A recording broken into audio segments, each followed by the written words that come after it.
This program features live coverage of an African safari and may include animal kills and carcasses. Viewer discretion is advised.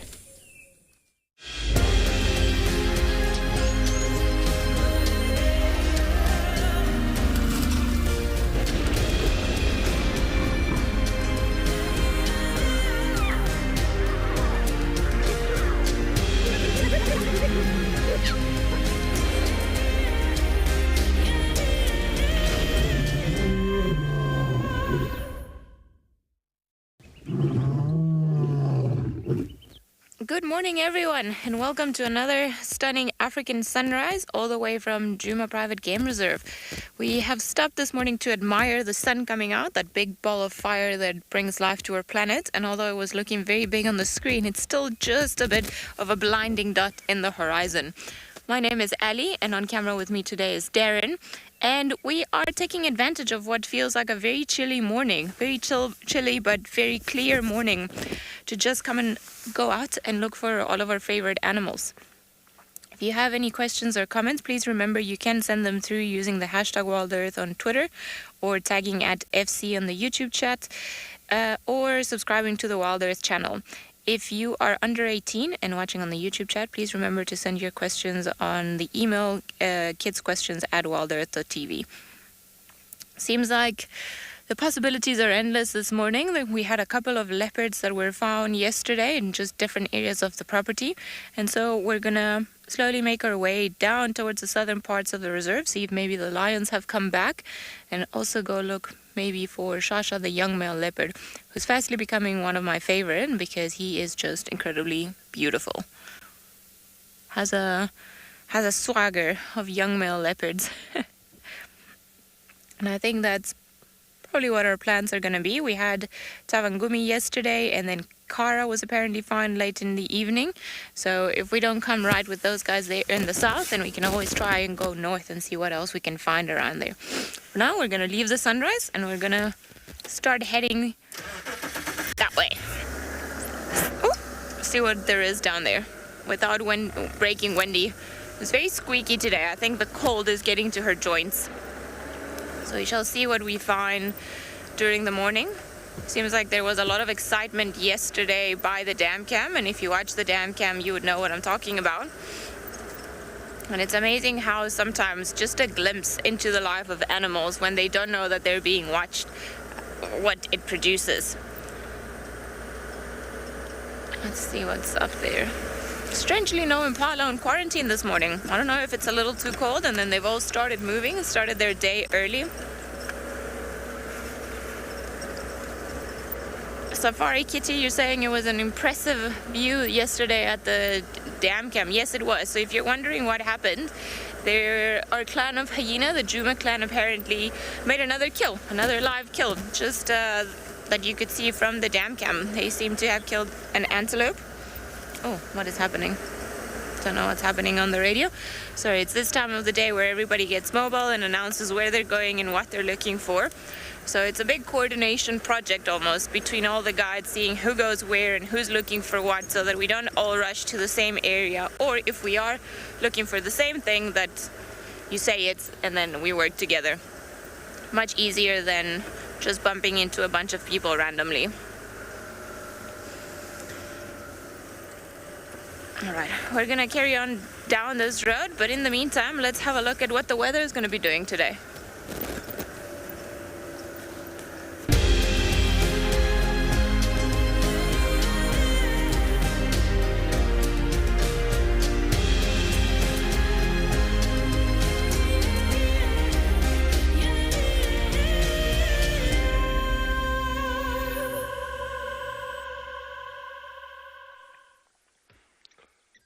Good morning, everyone. What a beautiful morning. Everything's so calm here at Djuma Dam. Whereas last night it was the scene of the crime.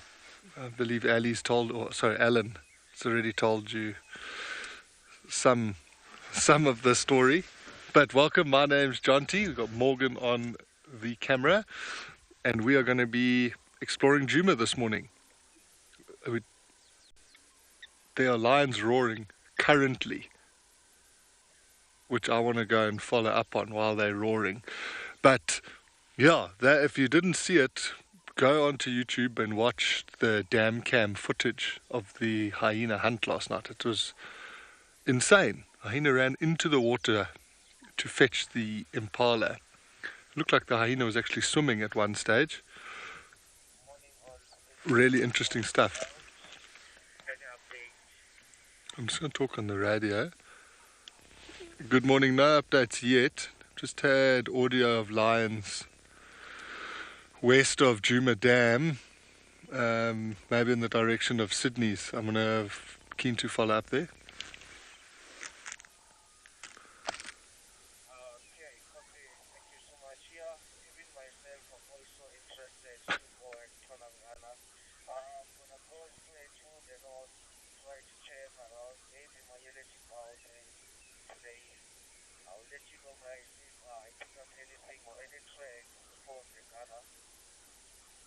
There we go, we just got a very long update there. Someone else is going to go look for lions.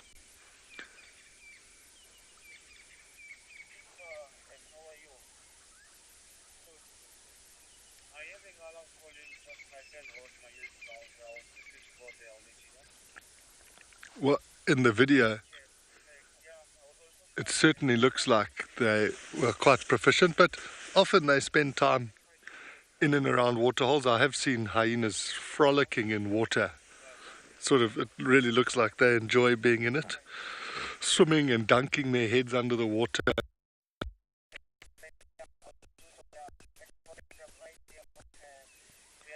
Those lions are again, they're rolling quite frequently. I think I'm actually going to start diving.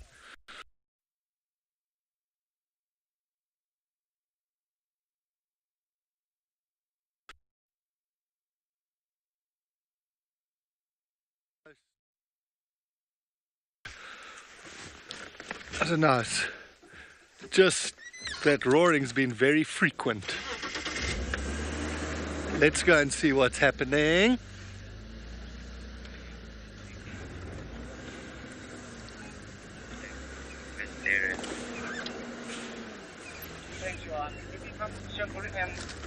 Open area there to your west. While we loop around, you're going to head over to say good morning to JP.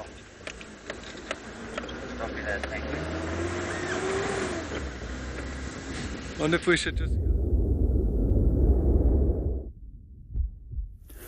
Good morning and welcome to WildEarth. We're live at Eco Training Pridelands and about to start our bushwalk. At the moment, we're just soaking up that beautiful sunrise, and we're going to provide you with the opportunity to do so as well.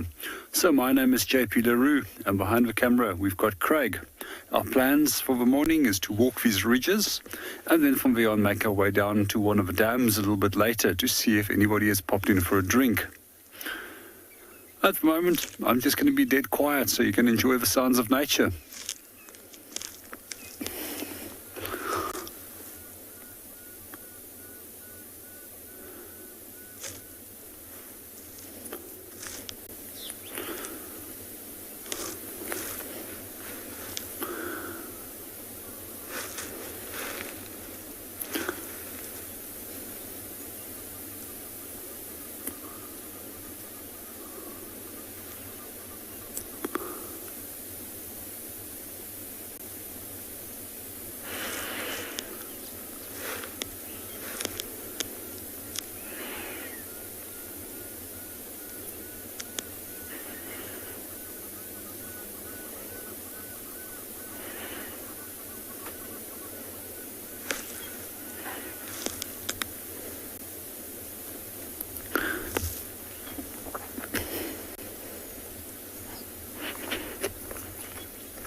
While we enjoy our sunrise, we're going to send you off to go and see what the others are up to.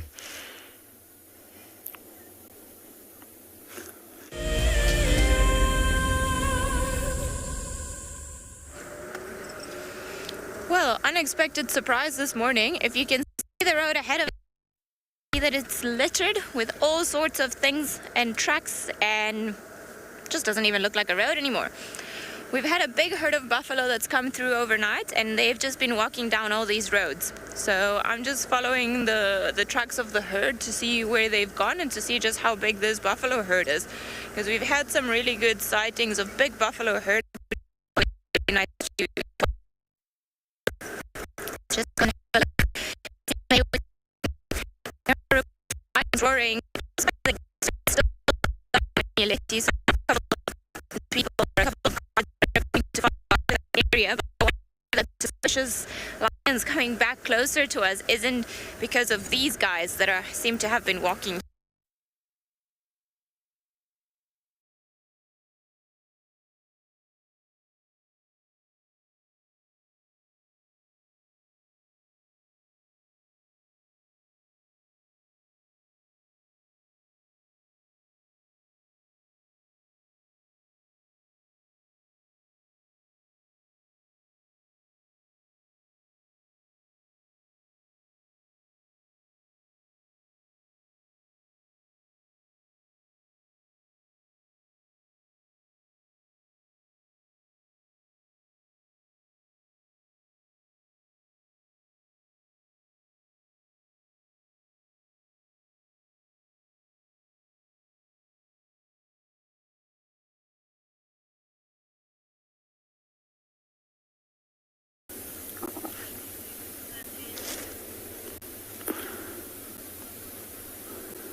Good morning and welcome everybody to your African wildlife safari. My name is Dyke Koza and Johan on the camera behind me. As you can see, this looks like a really beautiful morning. As you can see the sun shining through these trees.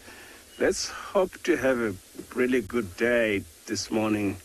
You can see the sun shining beautifully in these trees. If you look at that beautiful shambok tree, as you can see the remainings of the pod shells hanging on the tree. The resin in the tree is called a shambok pod, and it's started to flower a little bit. That shows we coming into spring now, which we're gonna see lots of trees flowering.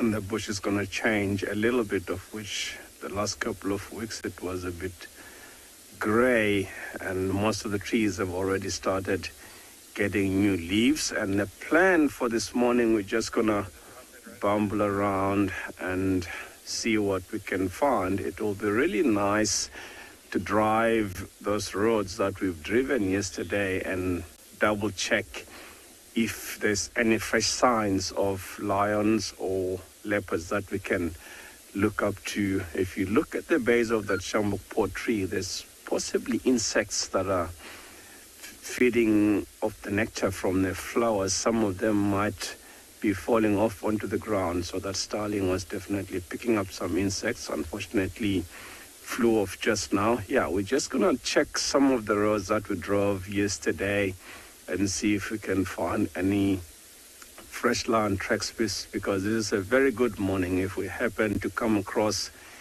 any tracks on the road, we'll definitely know that these tracks may have come out on top of our vehicle tracks, because we've driven almost each and every single road, circling the block where we last saw those lions. And we didn't come across any tracks that tells us these lions may be still in the block somewhere unless they're feeding off something. Otherwise, it's been a while. These lions have never showed up. At some stage, they might come out and we go look for water. We're going to check maybe a couple of water holes as well in that area and see if we can find tracks of them, maybe one or two that came over to drink for water. So these water holes will be a very good places to check, because after when these animals have eaten, they might want to go and drink, even though they don't have to like every day, because they will get the moisture from the blood of whatever they've killed in one of those blocks. And we're hoping for some vultures, because yesterday morning it was a bit overcast, so it was difficult for vultures to catch them all and go up in the sky. But today it looks like a beautiful day and clear sky, so it will be enough thermal for the vultures to go high up in the sky. So while we're driving and hoping to find fresh tracks, we're just gonna keep an eye for vultures leaving their nest along the dry riverbed that's gonna be onto our left. So there's lots of nesting sites of white-backed vultures along these big trees that you can see there. And yeah, so as soon as it starts warming up properly, and then these vultures will take off to go and try look for food. So yeah, we're just gonna carry on and hope to find some fresh signs of these lions that we were looking for yesterday. While the African bush is desperate for rain, spring is certainly in the air. Fresh green leaves are sprouting, flowers are adding color to the landscape, and many animals are preparing for the birth of their young. At the moment, large concentrations of wildlife can be found at waterholes, which are the lifeline for the animals. But soon the rains will arrive, and the bush will transform overnight. Seasonal rivers will start to flow, the bush will be filled with baby animals, and it will become a time of plenty. Sign up to be a WildEarth explorer and join Ali and Jonty for a special Spring Has Sprung fireside chat on the 12th of September, straight after the Sunset Safari. WildEarth Explorers, it's in your nature. So we managed to get very lucky. We heard, these are the lions that we heard calling. And we sort of came rushing along the boundary. We actually spotted an impala is what gave them away. And then Morgan pulled out a great spot. But it looks like some of these lions have actually got a bit of blood on them. The male that's in the shot there on his side of his cheek, he looks like he's got a bit of blood there.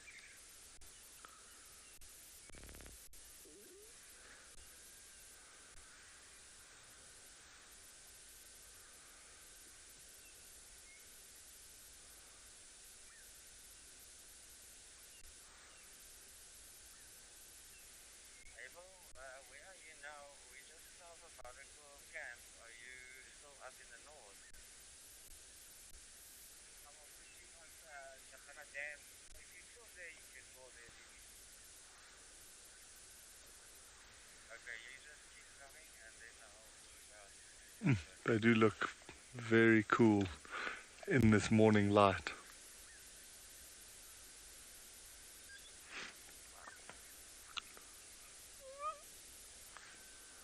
So I hope they're going to come into Djuma. I must say, I'm not entirely sure who these are. There's 8 that we can see. 1, 2, 3.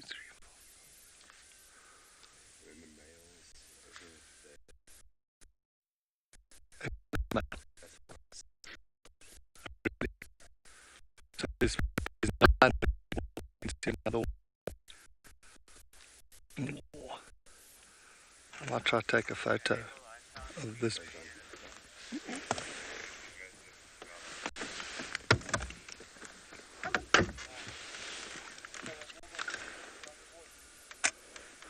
What I'd really like is for them to roar again.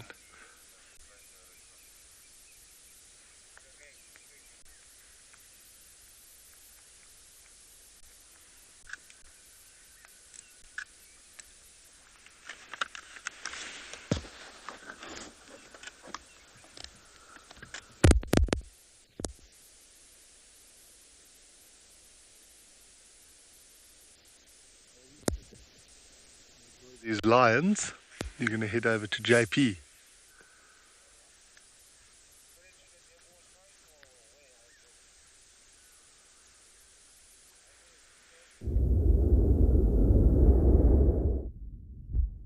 Welcome back on Bushwalk. At the moment we're admiring a beautiful community web spider. And it's absolutely stunning in the early morning light and how the light is reflecting off it at the moment.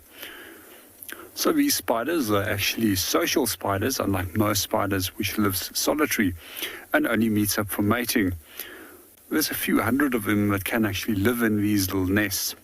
And what I also find quite fascinating about them is that they'll collectively work together for a greater goal within that little nest.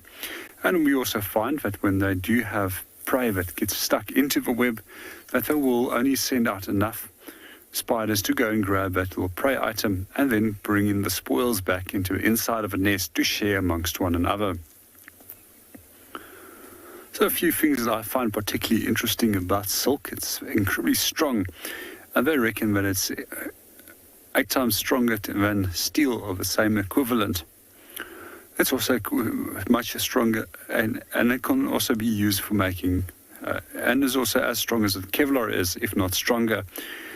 It's also been considered to commercially use it in the making of bulletproof jackets. However, that tends to be a little bit tricky, as that you need to have large masses of silk. I also quite often find it interesting that many spider species will actually re-eat their silk after they've spun a web, so that this unnecessary protein does not get wasted, and they recycle that and reuse it again in the production of making new silk again.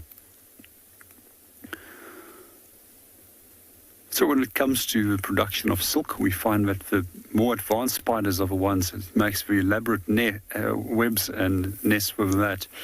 But when it comes to the less advanced spiders, they tend to not produce any form of webbing itself. One of the other spiders I like in the area, which hopefully will be coming back very soon once we've had sufficient rain and the temperatures start increasing, is one that's known as a tropical tent spider. And then both the garden and golden orb-web spiders will hopefully be coming back in the next month or two.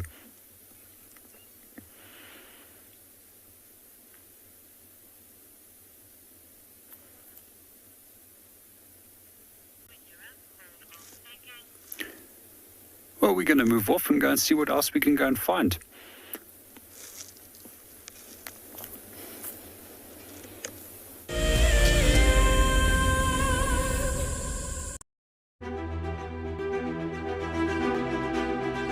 My name is Nomfundo Ndlovu, and I'm the Senior Project Manager for the WISA Schools and Youth Unit. I'm a qualified horticulturalist. I'm particularly passionate about supporting schools towards working through their sustainability journey and towards food sovereignty throughout food gardening projects.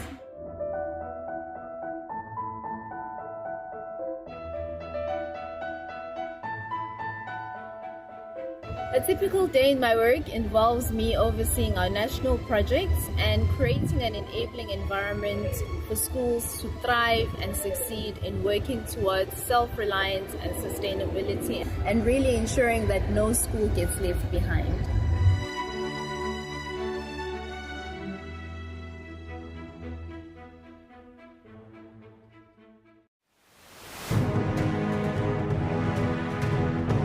Being nominated to the top 5 and finally being here, for me it's an achievement.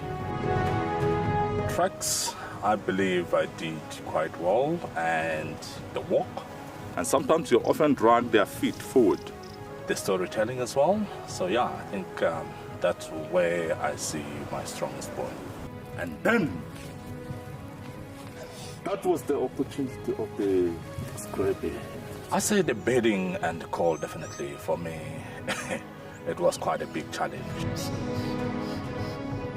Guiding is not all about the award that we have had, but in sharing the experience and continue to do what we have passion and love.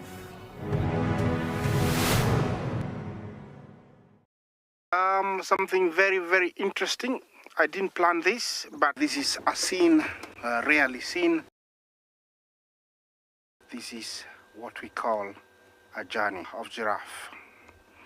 So beautiful.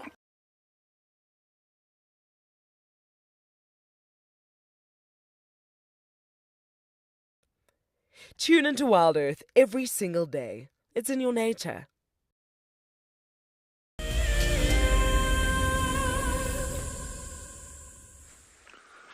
We are about to experience a lion walk by.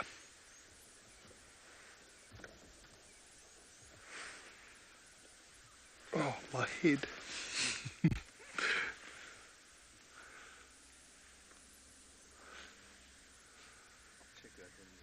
Yeah, there's one sharpening it, just playing with that branch there.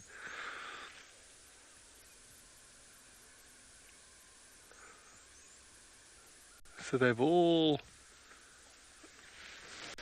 got up, they're walking behind us. The way these lions are looking, I think we must definitely stay with them as long as we can.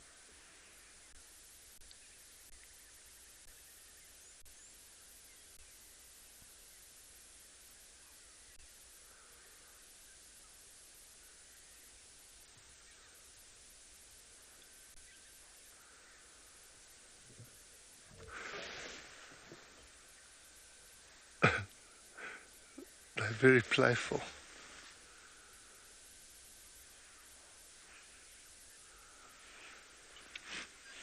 Lainey, I'm not sure. I don't know if they've ever have come into contact with each other.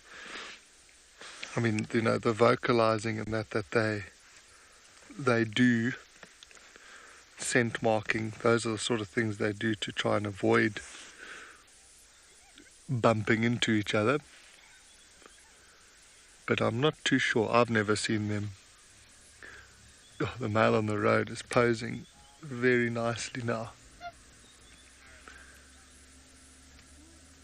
Oh, bit of a stretch. Whoa.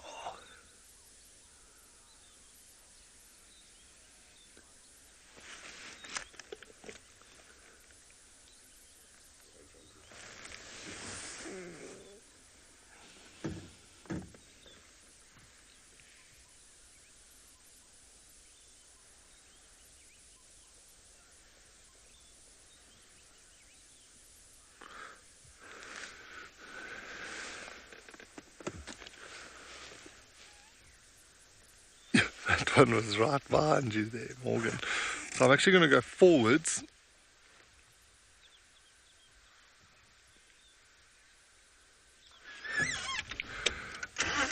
The safari kitty is very cool.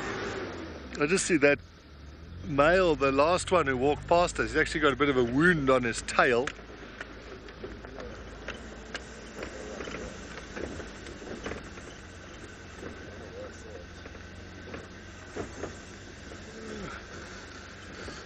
Well, he'll hopefully follow.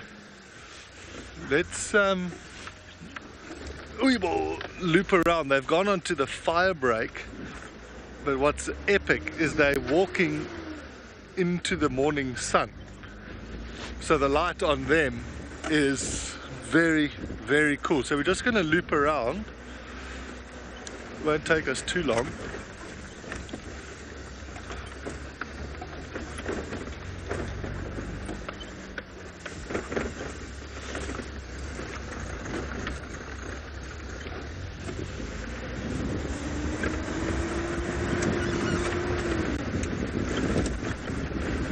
Oh, but we are so thankful for that impala. It's just one impala staring off here, and it gave one little snort, and that's all Morgan needed to switch on his sharp vision.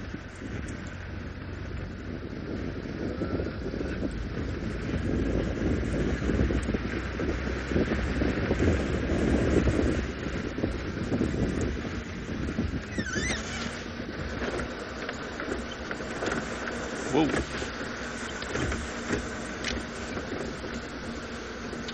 So there is another vehicle that's joined us now, so I'm just trying to... Those ones are chasing each other at the back there. I'm just trying to get us in a spot.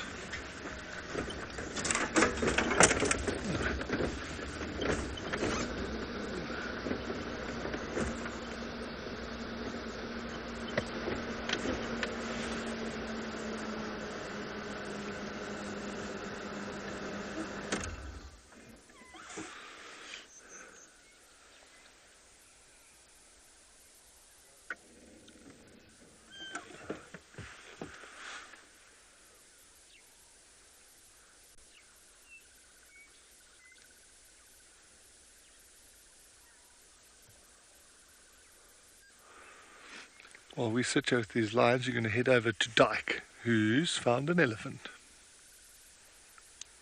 Oh, look at that.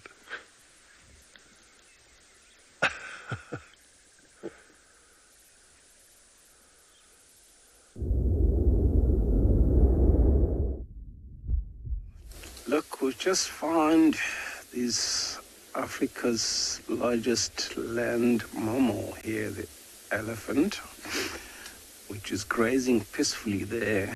And this is a female elephant, of which there's definitely more animals in the area that I can hear, because normally female elephants are always in a herd, of which there will be small family groups that group together and form one large herd. As you can see, slowly disappearing into that quarry bush there.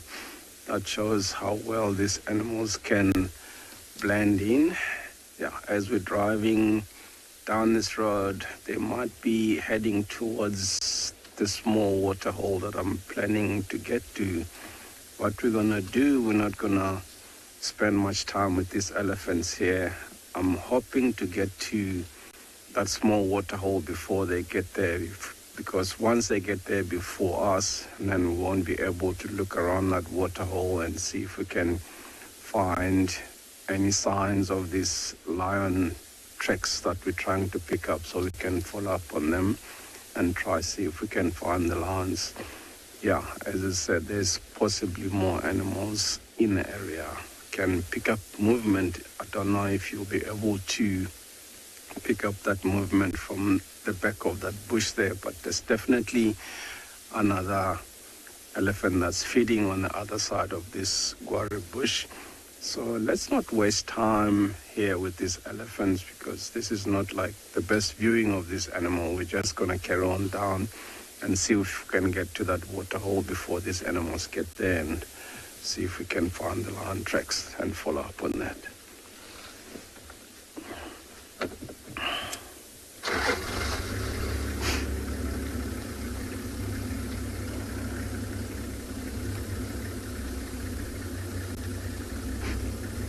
Yeah, there's possibly more animals ahead.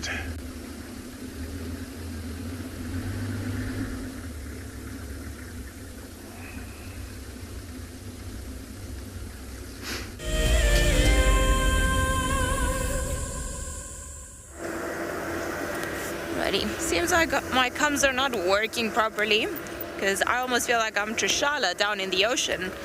I can't really hear much of what's going on. Whoop.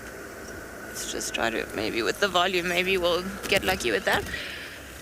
Seems like it's an intense morning today. So the buffalo tracks that we are looking for head roughly towards the direction where the lions and Jonty are. So it's always fascinating how big prides of lions know, and they come and move with all of the buffalo. Not sure. Well, are you calling me? Roger, the permission sign here, Hartley. Where are you guys? The distance looks like up to sway to the east with clouds. Alrighty, let's see. Seems like there's a morning of plenty today. So there were reports of wild dogs crossing onto this area and then carrying on towards the west. So we just want to check around just in case there's something here. We haven't seen wild dogs in quite a long time.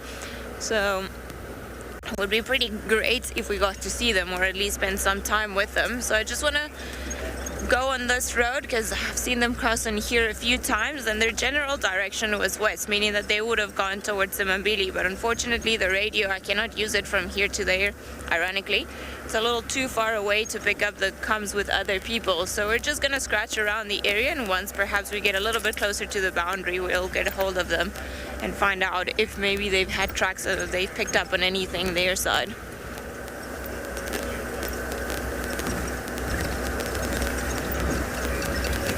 What is happening here?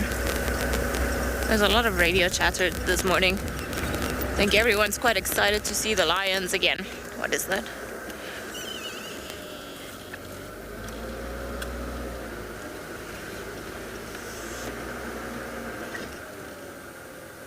Thought I saw like a leopard lying down, but I'm making it up.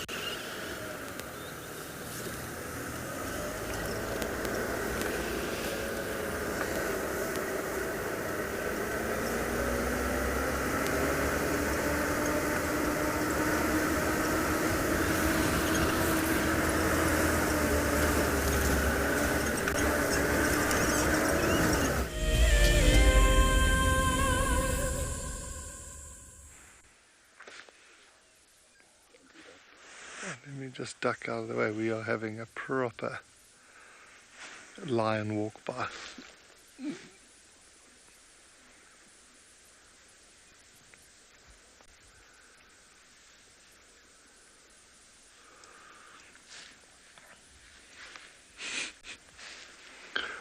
So that one that was just looking close to us, he's the one who's got the bite on his tail. Right through his, looks like his gentleman's area. Oh, the lioness with the tip of her tail missing is very playful. She keeps sort of running and pouncing on the others.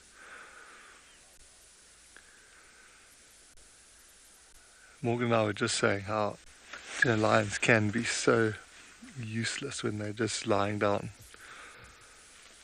for hours, but when they're on the move like this, it is absolute gold.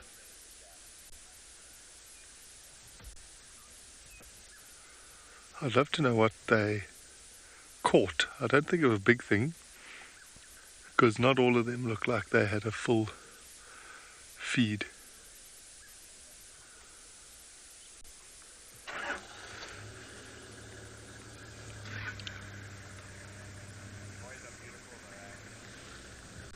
And there's one more male who's now got up. He's sort of following them at the back.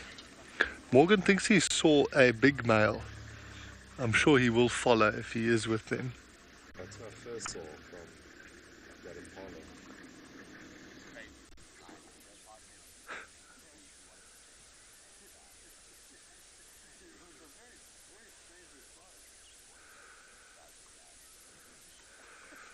impala. Would have thought the sun was bright enough, you didn't need a flash. Okay, I'm gonna try. We're gonna just try reposition again. Luckily we're on a road here, so I'm just gonna turn around.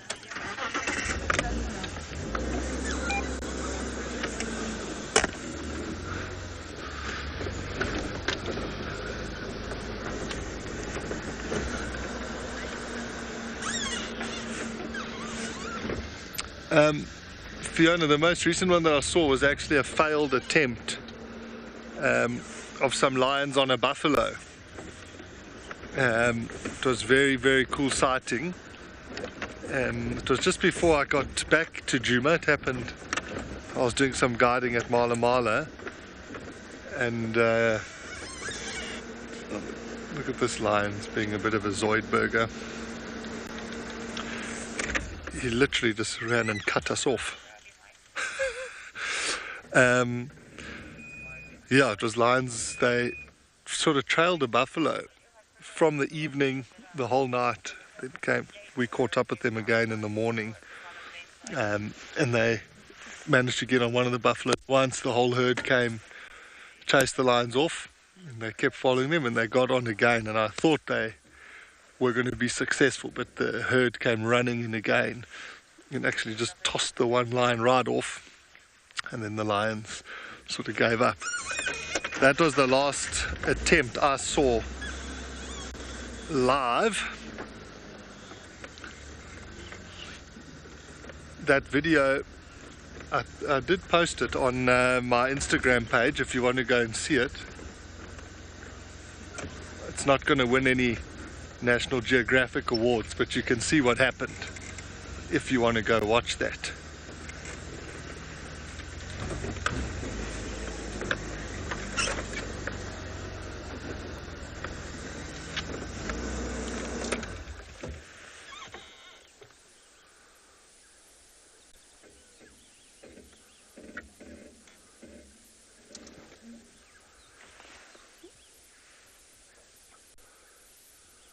If we're lucky, they might go down the road towards Djuma Dam.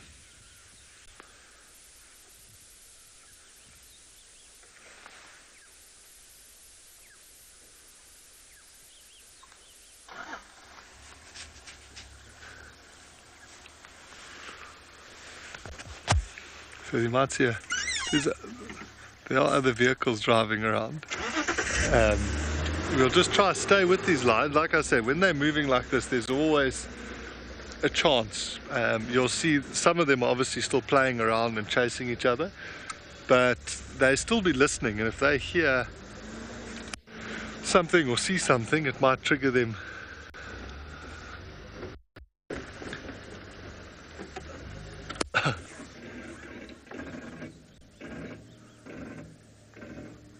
So glad they decided to do that. We're on a very steep hill here. What's the one you see on the left? It looks like it's going to pounce on its sibling.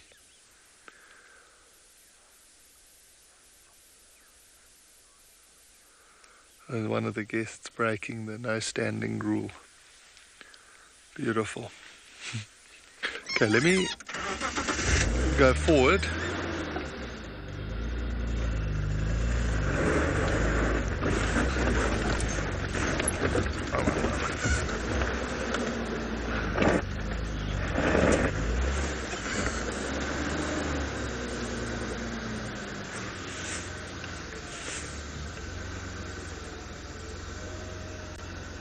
Okay, I'm just going to loop around.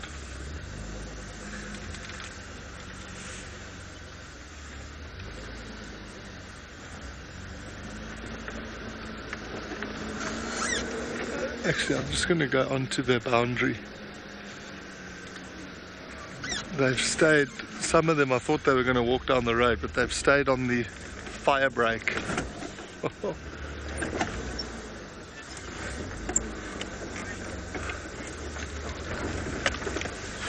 Daniel, the grass, so the color changes for us. You know, we see this flush of green grass, but the prey, they sort of see in a, it's almost similar to a black and white is the color that they see in. So the lions still blend in perfectly with green grass or brown grass. It's just for our eyes, when it's the grass is this color, it seems even more unfair. But it's really interesting if you watch, there's a documentary called, I think it's called Life in Color with David Attenborough, and they show how predator and prey's eyes are adapted and how they see the world, and it's actually quite frightening. So I can still see some of the lions quite far in the front. I'm going to try and get to the front lions in the hope that we'll get that really cool images of them walking towards us.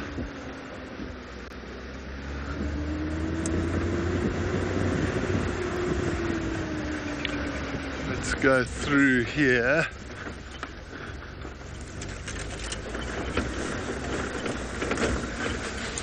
Okay, so in a few short moments we should have a lion on the screen walking straight towards us.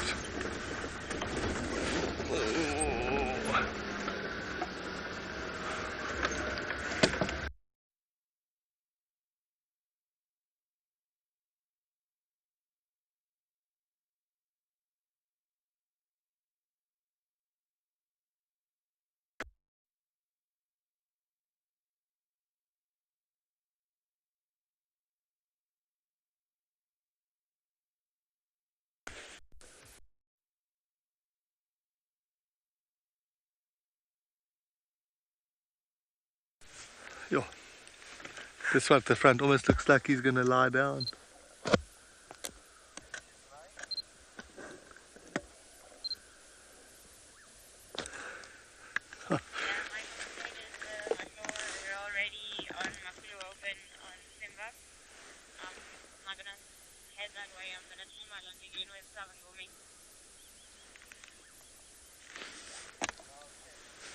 Don't cut across, you cheeky kids. We want them to walk straight towards us.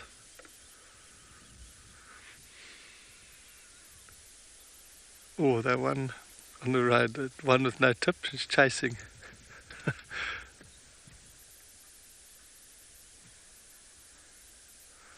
I'm just going to roll down the hill a little bit. Oh, no I'm not.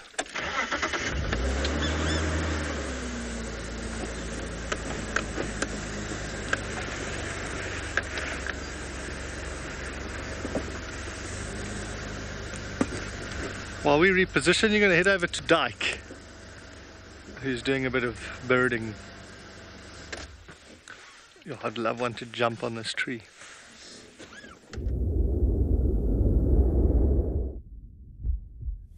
Yeah, we just come across this beautiful bird of prey that's sitting up at the very top of that jackalberry tree there. I presume if you look slightly to the right of that eagle, there must be a nest there. This is a Wahlberg's eagle. If you look at the back of his head, he's got this little tuft of hair. That's how you can tell when this eagle is in a distance, but he's definitely calling there, possibly calling for the mate, because this is one of the birds of prey of which it's very exciting when this time of a year arrive, because there's lots and lots of birds of immigrants that we're expecting to see. So this is one of those that just arrived like towards the end of August, beginning of September. And then they'll be around here until maybe April, May, and they'll fly to Central Africa. But they're definitely nesting around this area. The way it's calling looks like the mate having arrived, possibly still on the way, maybe just left the tree and going to look for food, maybe material to renovate the nest, because these birds of prey will come back exactly to the same spot and renovate the same nest and reuse it again. How they know, it's really, really incredible. Like they know to come back exactly more or less at the same time of the year and find the same nest while it's still there, and they'll try renovate those nests. So yeah, sometimes they have to build a new nest because you never know, these trees get broken or pushed down by elephants. I know one pair that's been coming back for almost 10, 12 years for the same nest, but unfortunately 2 years ago they had lost that nest because the elephants have knocked over that knobthorn tree, and they have to build another nest on a different tree. So yeah, it's really beautiful to see one of these birds that just arrived not long ago, and we'll see how long they last and if they nest and have chicks that will watch growing up. So yeah, we're just gonna carry on down and search for those lions and see if we can have luck finding the lions this morning. Let's hope for some luck. We're just gonna carry on.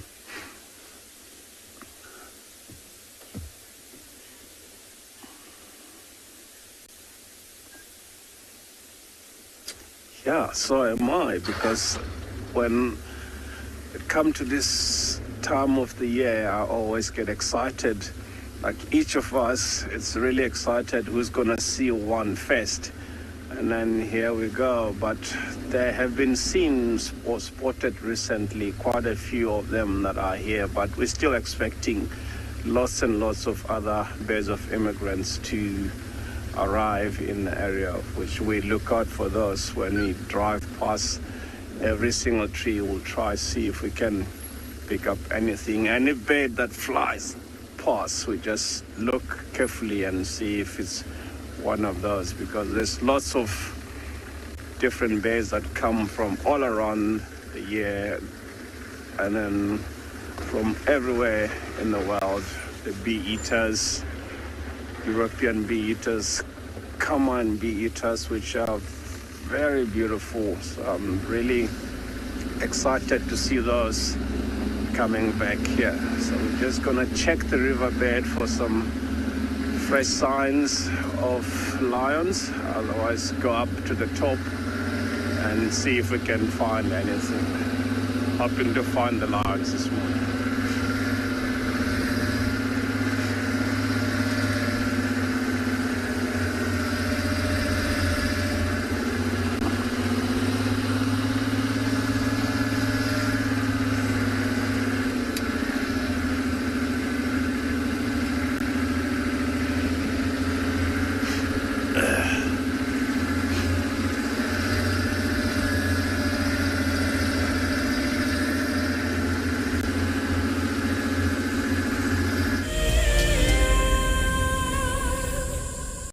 Hi, we are Yaku and Milani. We are from Gauteng in South Africa. We started watching WildEarth last year during the level 5 lockdown, and we've been watching ever since. Being in nature is one of the greatest feelings. We absolutely love it.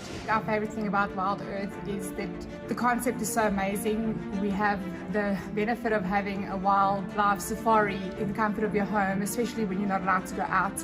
Being part of the Wildlife Explorer program gives us a sense of giving back and contributing to nature. It just makes us feel good because we love it so much. We are so excited to be visiting Ngala. It is obviously, I think for most people, an absolute dream to visit the Masai Mara. We can't wait to go. Thank you very much for this amazing prize, WildEarth.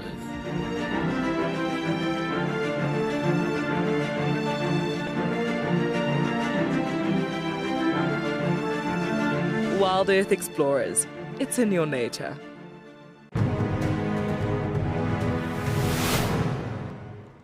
We got there, he had probably moved a couple of 100 meters down the river and was about 10 meters from this causeway. So I radioed the lodge quickly and just asked them to bring a land cruiser around and some tow straps. So we thought we were going to try be heroes and save this giraffe. And now a big bull, probably over a ton, he's a big unit. Got the tow strap one side of the giraffe and managed to get it around him with a boat, and the other edge of the tow strap obviously back onto the bank. So we made this U around him because he was lying quite close to the bank. And yeah, we put that land cruiser in low range and we just gave it hell and pulled that giraffe, and the tow strap slipped up and we thought, oh no, it's going to slip off the top of it, and it caught on his ossicones at the top.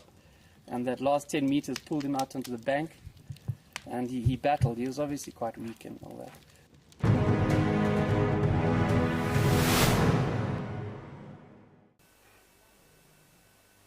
This is a battle of two great carnivores of the African wilderness. Whew. Whoa! You don't want to be under those jaws. Definitely, this round goes to the lion. Look at that. Fantastic. Expect the unexpected here on WildEarth. Day.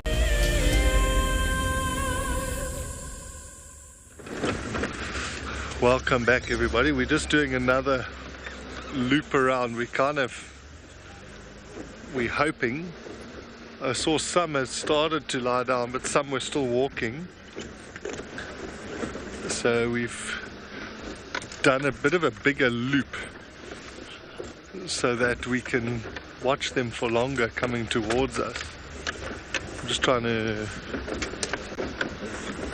find a good gap.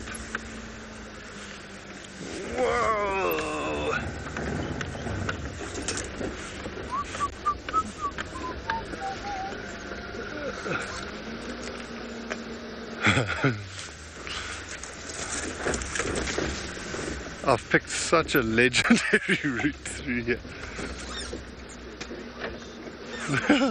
Cheapest. So this could pay off big time, and we could enjoy quite a long section of lions walking towards us, or they're going to lie down.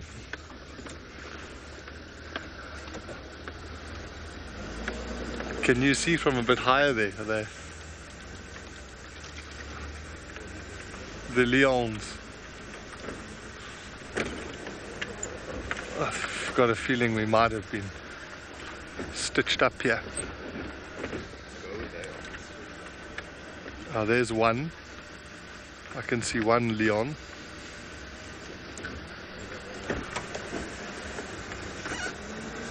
Oh, they're going through to the main road. Let me just go back across where we've just come from. This is going to look pretty cool, I think. Oh, love that. Just took a log to the leg. Yeah, look at that through there.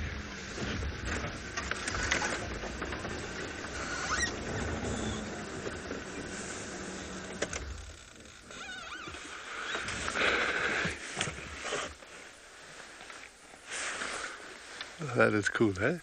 I know there's some trees and stuff in the way, but it's still pretty good. Going back to the road.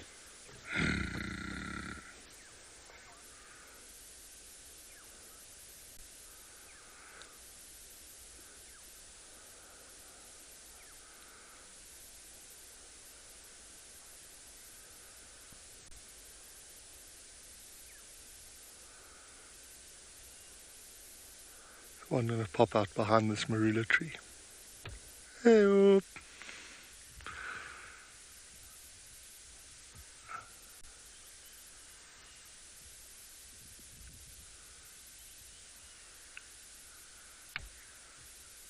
it's amazing that what's got that bird, that lion's attention was a bird.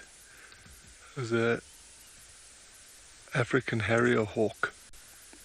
Just went flying past, and that's what made the lion turn like that.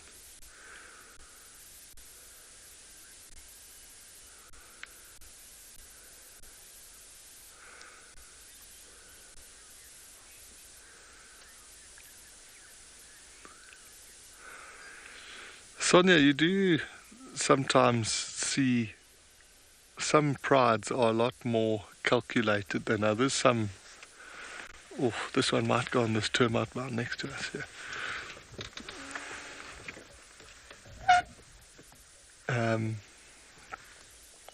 Yeah, some seem to go at it sort of quite recklessly, whereas others seem quite a lot more calculated.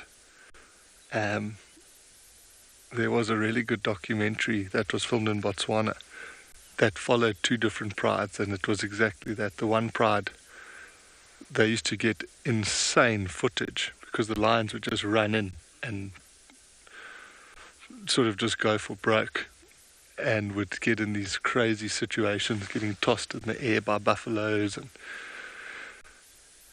then the other pride was a lot more calculated and was a lot more prosperous. And even within a pride, you'll see different individuals. It'll often be the same one that instigates the hunt, or might be slightly better. Or I'm debating if I should reverse.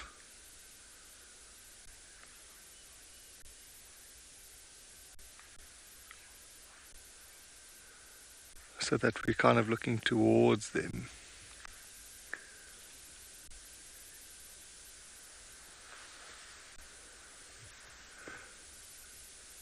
It's interesting to see how that one who climbed the termite mound behind the other female, whenever they go up slowly, lower their ears, because they kind of don't want to give away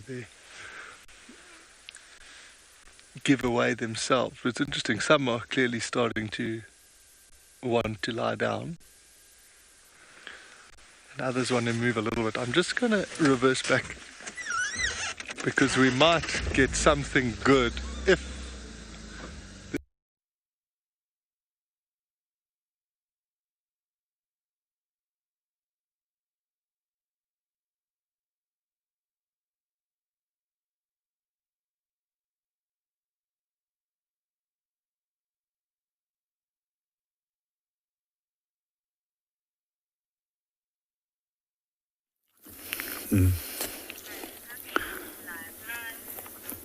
Welcome back on Bushwalk. We just made our way back to Leopard Dam after we heard a number of baboon calls in the distance. And then early this morning we also noted a group of hyenas that was running out here. One of those hyenas were actually lying up in the mud. And the only telltale signs that we can find of something that was being killed is very small intestines of some little small mammal. So maybe suspected it might be something like a scrub hare that might have been killed. But we also had some vivid monkeys in the trees over here when we arrived here. And if there was any other predators, they would have also given away the presence of that predator. So monkeys, as well as baboons, are very, very effective in telling us what is going on in our environment. We're just going to move on and see if we can find any signs of what those hyenas were up to. One of the things that I did find particularly interesting is that the one hyena actually was lying up in the mud, and so early in the morning while it's still cool. Normally it's a behavior that I normally see when it's much warmer.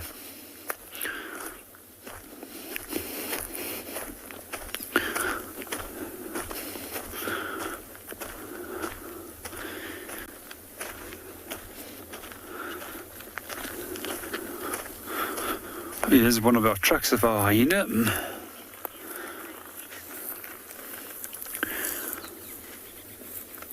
Good morning, Annie, and welcome to the show. There is a number of den sites on the property, and they tend to move quite big distances to and from waterholes and towards those dens. One den site, I think they reckon that there's between 17 and 20 individuals that belong to that specific clan.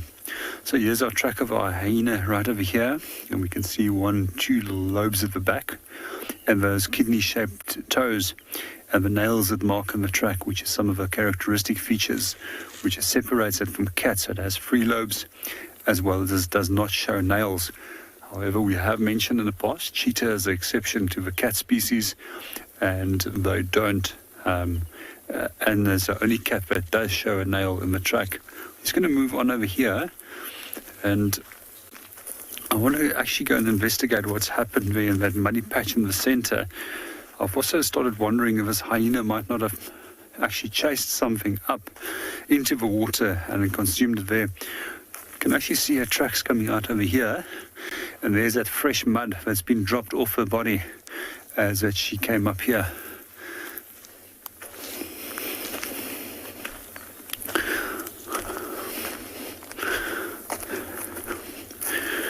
And then here we go. As we mentioned earlier, the only remains of a potential kill that we could find is the intestines of a small little mammal that's lying over here. I'm still wonder what it could have been. Only thing I can think of in terms of size of this might be actually a scrub hare. Well, we're going to continue and see what else we can go and find. But in the meanwhile, we're going to send you over to one of our promo clips for the Phinda prize. So if you go and register with WildEarth Explorers, you stand a chance to win a wonderful free night prize. I wouldn't have mind going, but best of luck for whoever wins it. Calling all WildEarth Explorers. We have a new and frankly awesome travel prize for you to win. andBeyond Phinda Private Game Reserve encompasses an impressive 28,000 hectares of protected wildlife land in KwaZulu-Natal, South Africa.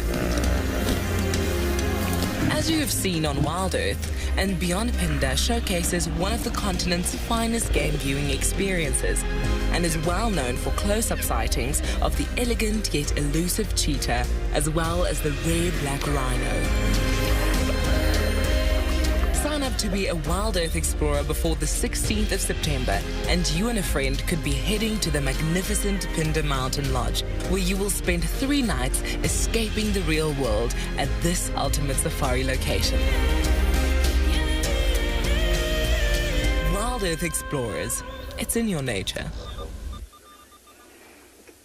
Yeah, we just found some fresh land tracks on the road. What we're gonna do, we're just gonna focus on finding this land. So we're not gonna do much at the moment. All we're gonna do is try to find these lands because these tracks are very fresh as we're turning around here.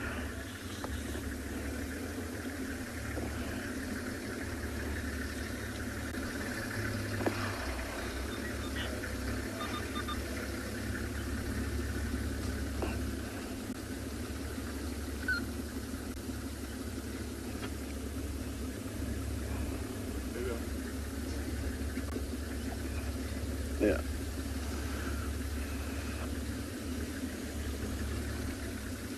Could see one line moving through the bushes there. We're just gonna try and move in, see if we can have a better view of these animals.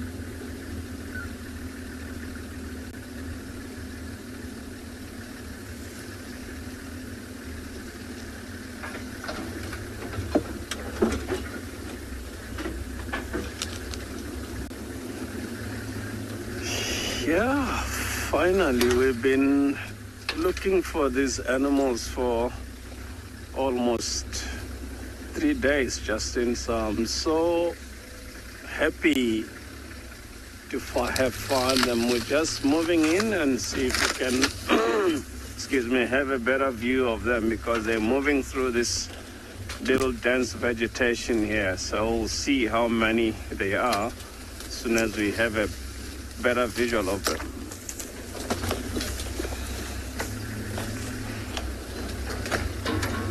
It's really nice to know that they're still around. Like they've been in these blocks for quite some time, and we'll also be able to tell whether the animals have eaten or not.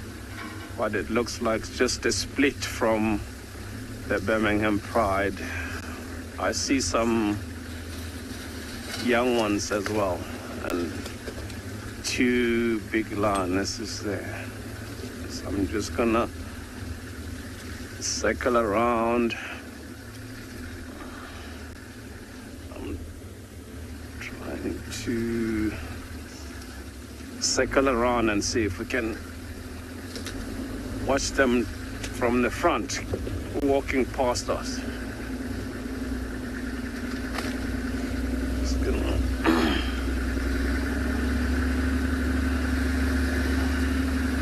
See if we can find a gap to go through here.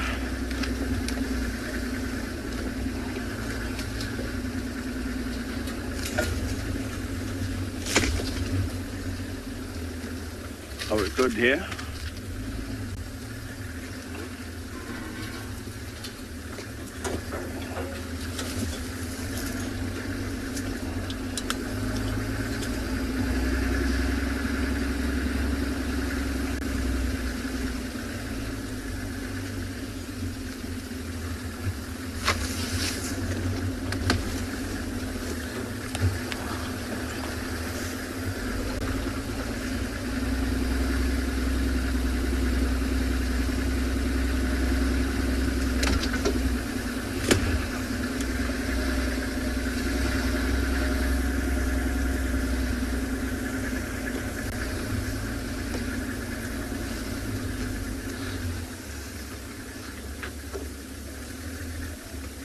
Yes. Always difficult when there's another vehicle.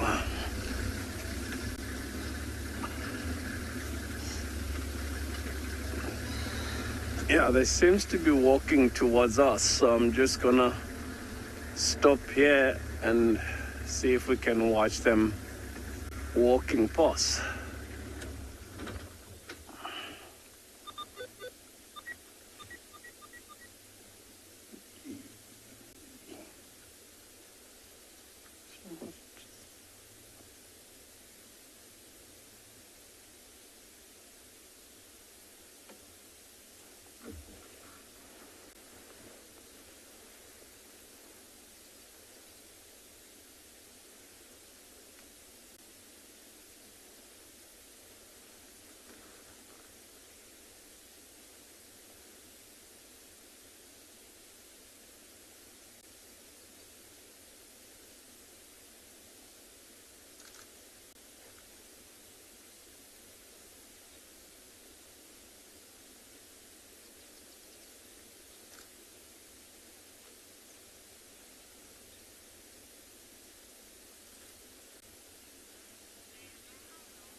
The Birminghams have been in Ngala since 2006, of which that's how long these animals have been in this reserve until today.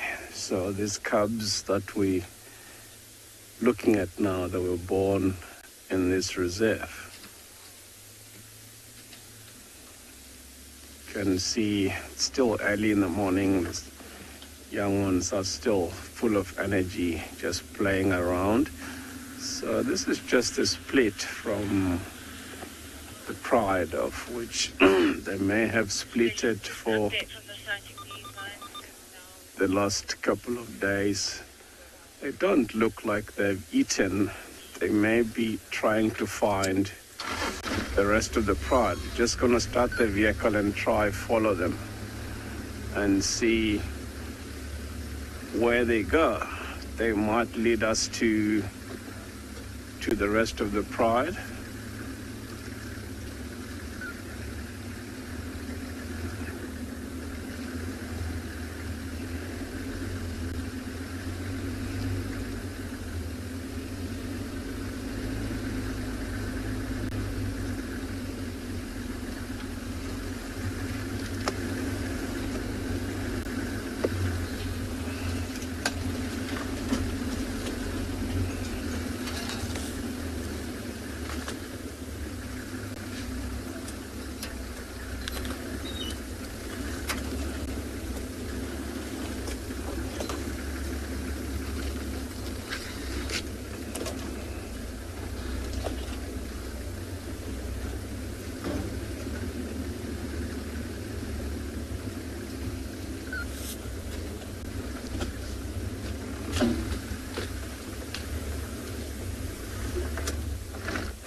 Yeah, I mean, you should be fine if you circle around from my right-hand side.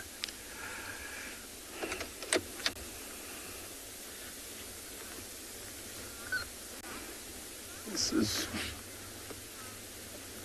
beautiful because,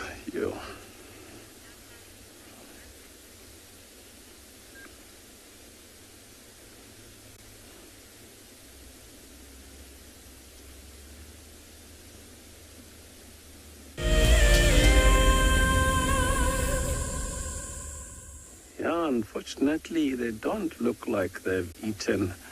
I was hoping to find them at the carcass. As you can see, they're still moving, and then still cool enough for these animals to be moving. We're just gonna follow them and see where they lead us to, because this is not the whole pride. I'm hoping they're taking us to the rest of the pride. It will be really nice to see these animals rejoin and reunite, because we haven't seen the whole pride all together. So let's try and follow these animals and see where they're gonna take us to, which is really nice to see the cubs are still here, because sometimes you don't know what happened to them if you don't see them for a number of days. So I'm so happy after looking and try to see if we can find these animals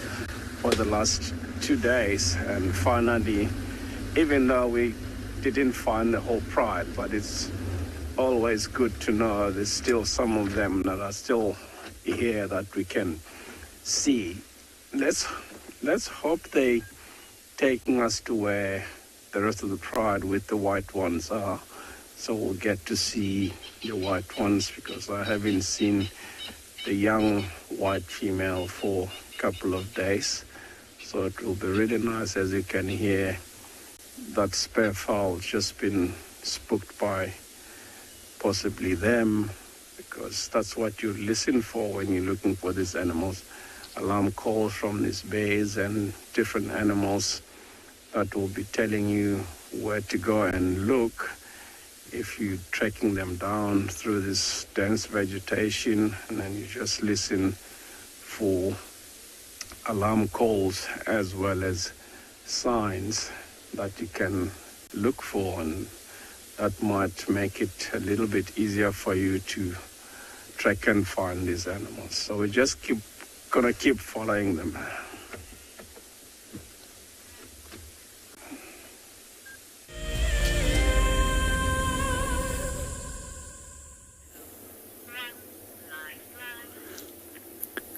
Welcome back to Bushwalk. We stuck to solving our mystery, and eventually we got to our little riddle.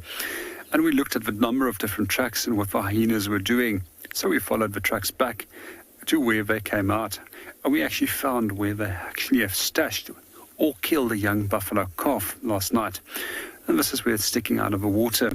Hyenas are actually quite well known for stashing carcasses in mud or in water so that other predators can't see or smell it. But occasionally it does become a meal for a crocodile in that case. Quite often when it does come to hyenas, it's considered that they always scavenge, which is actually not true. We actually in recent years have actually discovered that more often it's actually the lions that also steal from hyenas as well. We generally consider that lions within Kruger National Park more often gets their carcasses taken away from hyenas compared to East Africa, where it works the other way around. So most likely what these hyenas have done, they saw an opportunity in terms of a young animal that was either distressed or ill or already injured, and singled it out from a group, made a kill, and then came to stash it over here. And they'll most likely come back a little bit later in the day to come and feed on the remains of his carcass.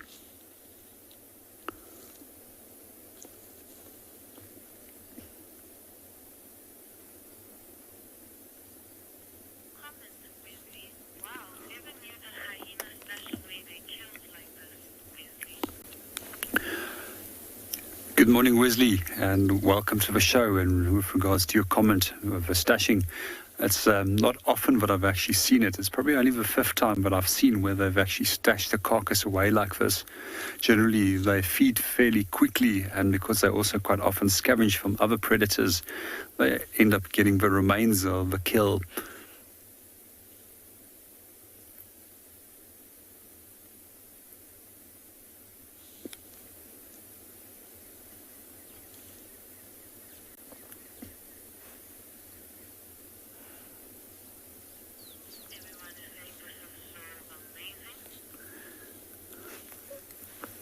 One of the things that also really fascinates me about hyenas and about most of the larger predators is how they can actually differentiate between an absolutely normally healthy animal and an animal that has got the slightest of disability or sickness at that point. And for us, we can't discern that when we're in the field by looking at those animals. But how they know that still stays an amazing puzzle for me.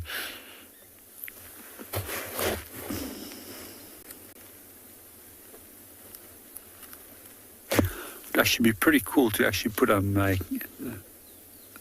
remote camera up here and leave it here for the day and see what happens throughout the rest of the morning. Well, we're going to move on and go and see what else we can go and find for the morning. But in the meanwhile, let's go and see what Dyke is up to.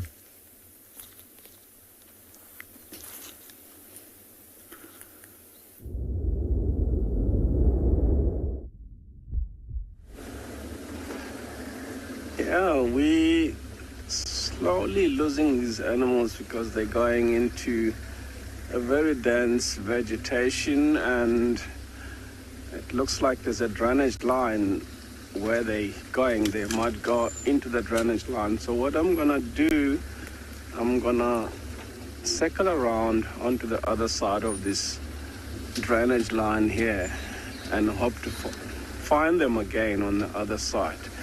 So let's hope we don't lose them forever. But I'm sure we'll find them on the other side.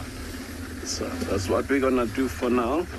As you can see, it's a bit difficult to drive through here. So let's hope by the time we get there, they'll be crossing onto the other side. So that's what I'm doing, circling around, see if we can have any luck and follow them and see where they take us to. I'm just moving out of this block and try see if I can catch them up from the other side.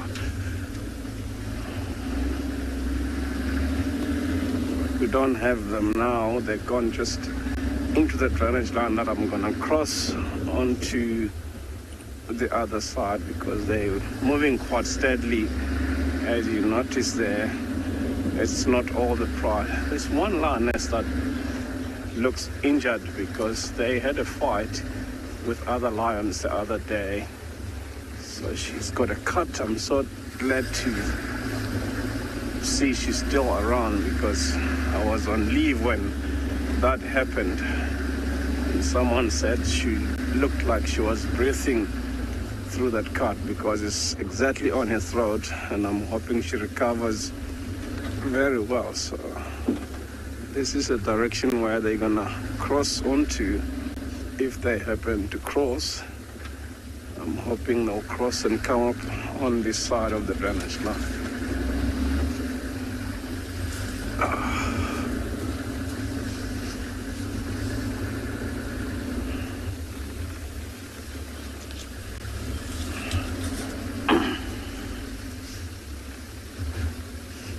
Definitely, Martin, they are. Like the cubs are always like that, especially this time of the day because they're full of energy. They'll be playing around.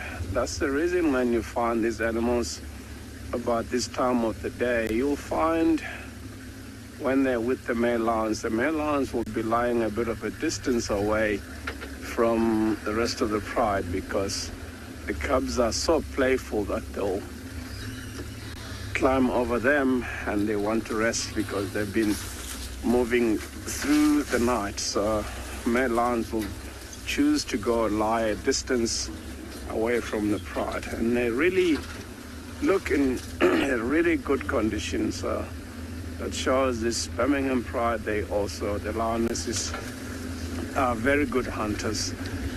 I'm hoping they cross somewhere here because they were heading somewhere in this direction, like where we are, when I last saw them from the other side, but it doesn't look like they crossed here. So I'm just gonna hope that they come. Oh, there they are. They're about to cross from behind us here. Wow. We got them, yes. That's very nice. Here are the cubs. Okay.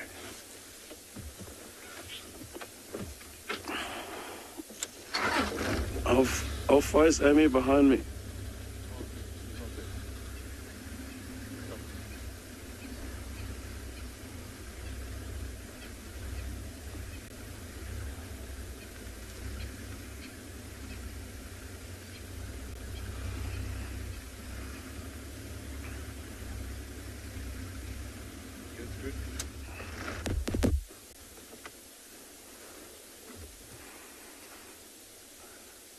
see they just keep moving, trying to find the rest of the pride. It's amazing how these animals can find each other after losing each other by scent, maybe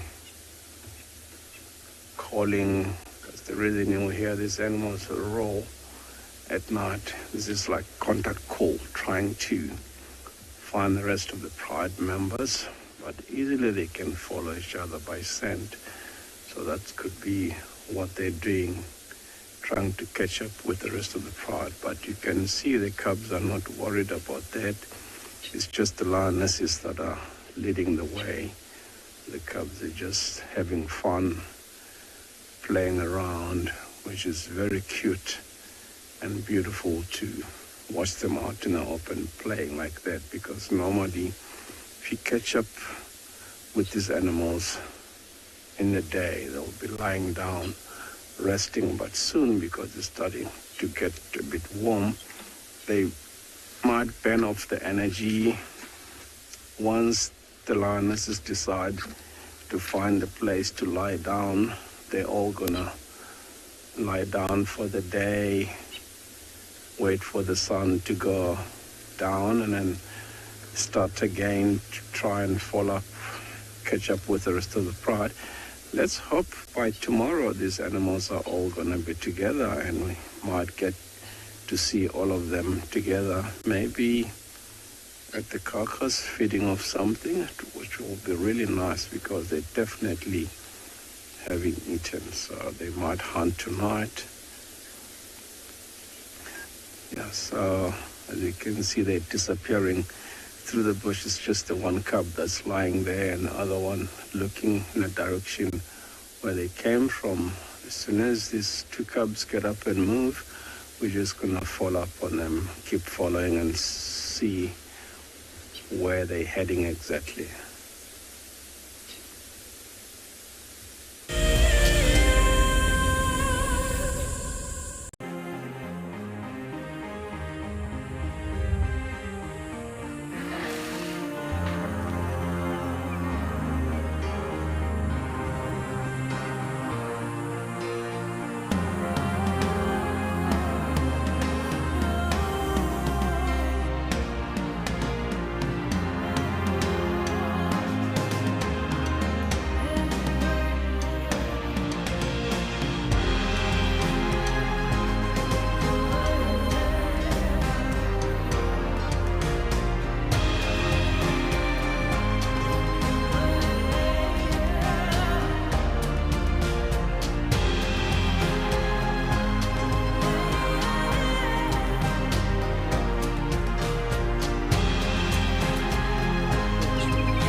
The scrap here collected a dry grass, put it next to the water hole as the hippo walks down during the warm of the day to drink the water.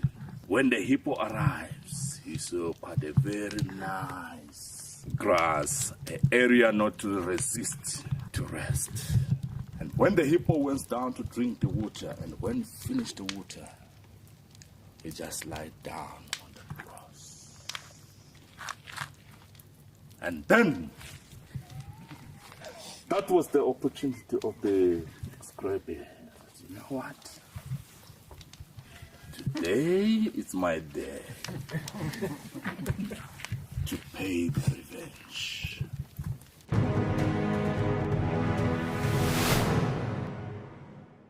Looks like it's a very difficult climb because every time it tries to climb, the ground is breaking, so it slides down. But it's the only one. Look at that. That is the call of desperation with the cub. It's like, what are you doing, mommy? Oops! Oof! Expect the unexpected here on WildEarth daily.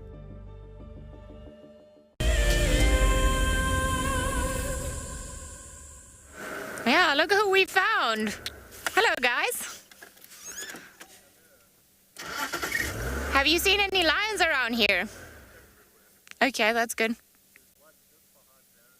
Oh, really? It's a little bit scary then. We're gonna go to Buffelshoek Dam, see if there's anything around there. Alrighty. See you guys later.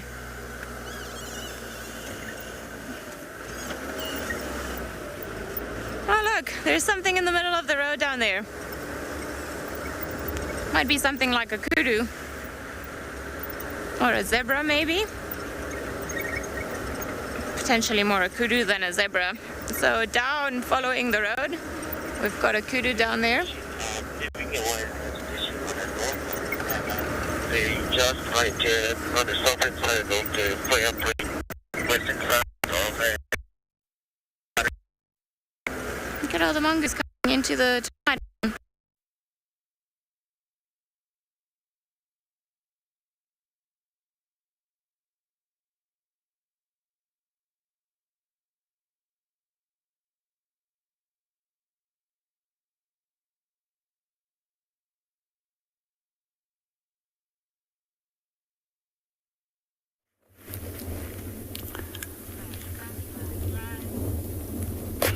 Welcome back on Bushwalk. We're just looking at a brown-hooded kingfisher at the moment. It seems like a female. She's got a slightly duller brown back compared to the male, but has a much darker brown back. So a few of the features that we can look at when we do look at them is a dark brown cap, hence the name brown-hooded kingfisher, and then all red bull. I quite often get confused of striped kingfishers, which has got a black and red coloration onto the bull.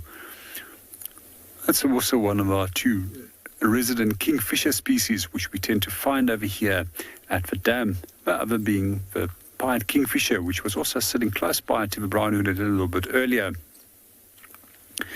So they differ slightly in the ways that they actually hunt. The pied kingfisher is generally considered to be a water-associated kingfisher and only hunts over water for fish and tadpoles, as well as frogs, which we've lately seen has formed quite a big part of his diet at this dam.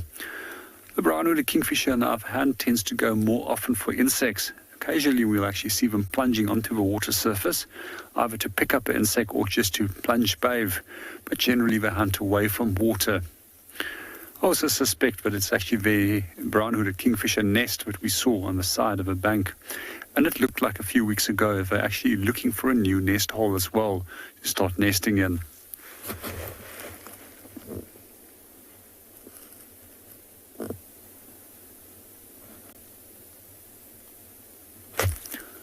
So the brown-hooded kingfisher is also one of our resident species of kingfisher, which occurs here throughout the year. Good morning, Priscilla. And just as I was going to talk about woodland kingfishers, they'll only come a little bit later, around by over November. And these birds come from Senegal. They migrate some 6,000 kilometers into South Africa, and they're generally one of the last of the migrants to actually arrive in South Africa. And they normally here by the 20th, 21st of November, they've made their return. They're also quite often one of the first of the migrants to actually leave the area. And this year, I've actually seen a few of them that actually overstayed the time that they normally would have left. I think the latest I've actually seen one this year was in May still, and generally they leave by March. Our brown-hooded kingfisher has just flown down to the ground. Seems as if he's caught something, and he did, and just flew off. We've also got a giraffe that just started moving through the vegetation in the distance. I don't think we'll be able to see it from this angle, but while Dyke is making approach on the lions, we're going to see if we can relocate on this giraffe and get a better view of him.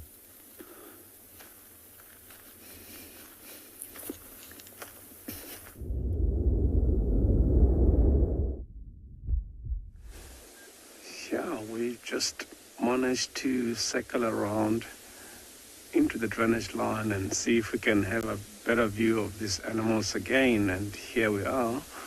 And it looks like they've just decided it's getting too warm for them to carry on with their journey. I think this is where these animals have decided to settle down for the day. So we're just going to sit here for a while and see what they do, unless they've just been walking a long way, maybe decided to take a rest here. Otherwise, this is where they might lie down for the day. But yeah, if they happen to settle down here for the day, I'm sure they're gonna be here this afternoon again. But this is beautiful viewing of them, which you can see. None of these animals look well fed, of which where they are, it's a good area, because mostly the antelopes there are small antelopes that feed off the leaves of these trees in this area here. If something walk past here because they look a bit hungry, they might get tempted to that, even though these animals are known as nocturnal hunters, and then they'll still try during the day and get successful.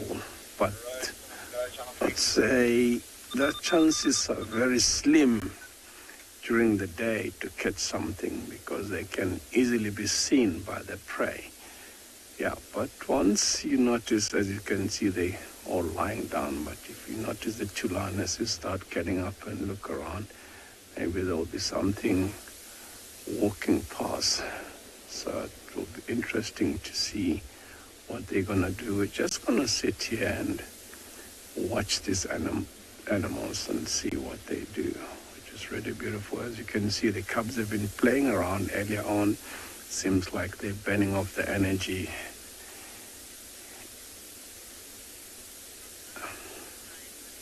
Even for them, the cubs are gonna lie down as well. Let's sit here and watch these beautiful lions. And while we're here, we're gonna go over to John T and see what his lions are doing there.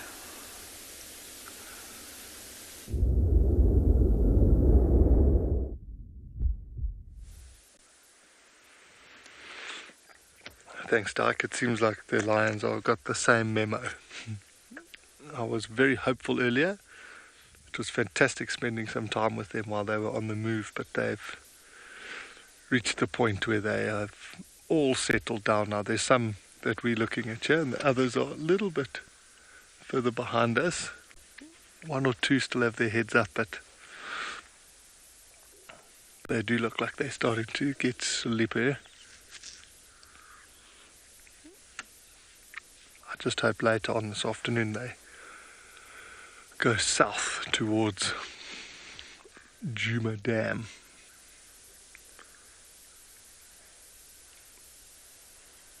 We always hope for that sort of buffalo-lion interaction.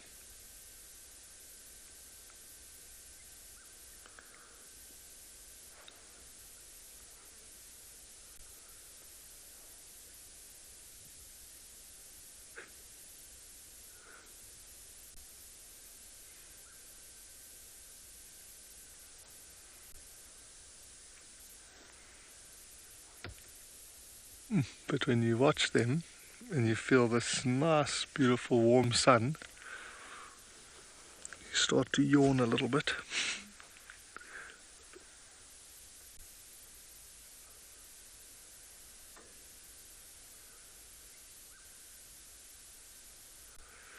I'm sorry you lost our signal for a while there. We had a massive technical fault. That Marcel came to help us, and Morgan and I had checked every sort of plug, connection, every single thing we could see, and Marcel got out of the car and said, "Oh, I can see the problem," and plugged one back in. So we get the Plonker Award for the day.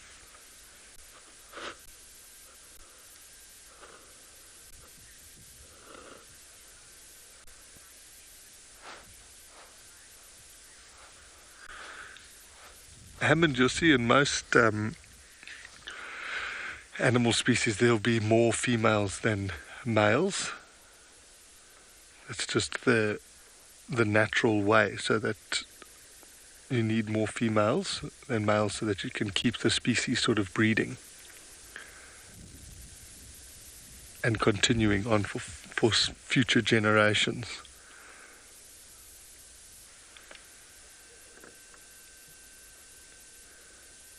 One of the lionesses is up behind us, but I think she's just moving into the shade. I'm hoping she might actually come and join these ones we're looking at, and we might get to see like a head rub, a little bit of affection, and then she'll flop down.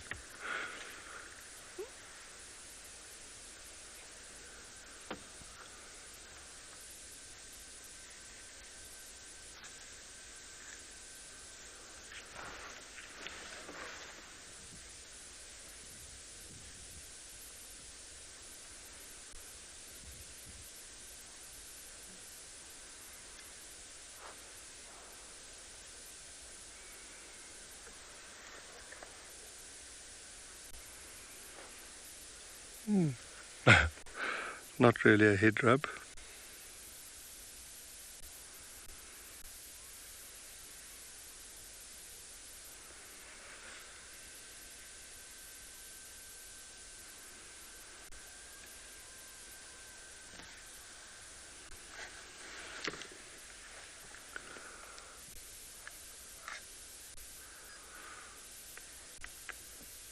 So we're going to watch these lions for a couple more minutes, and then I think we're probably going to leave them and carry on and see what else we can have a look at this morning.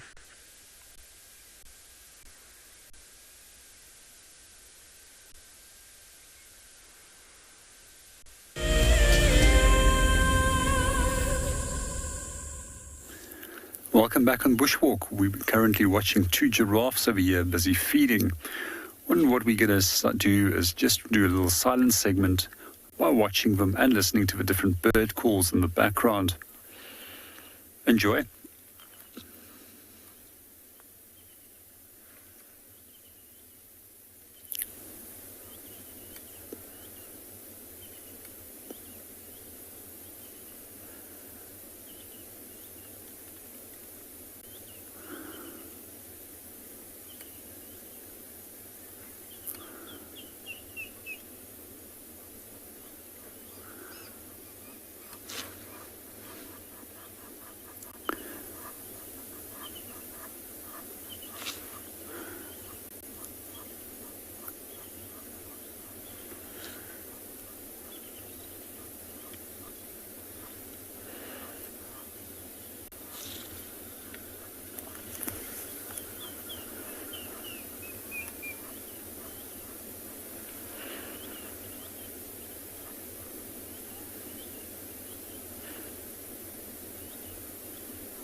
Yeah, unbelievable.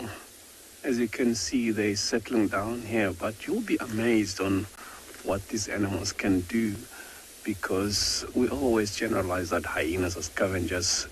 This is not the rest of the pride. If the rest of the pride may be feeding off something really big, these animals will look up in the sky and watch vultures going down, and they'll know there's something, so they'll quickly go over there and try see what the vultures are after. That's what these animals will do, because I've seen lions scavenging from leopards, from hyenas, from cheetah, from wild dogs, and then these animals might be trying to do what they're gonna find, and then so let's hope something's gonna happen around here. Maybe watch them move again, but if nothing happens, it looks like this is where they're gonna be for the rest of the day.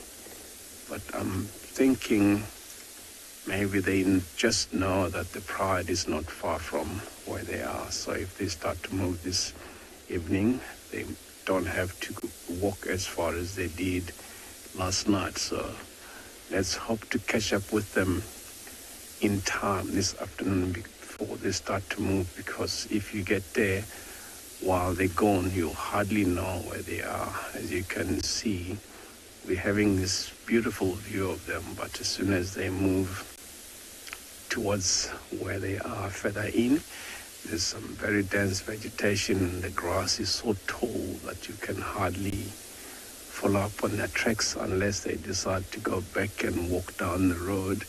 That's when you can pick up the tracks.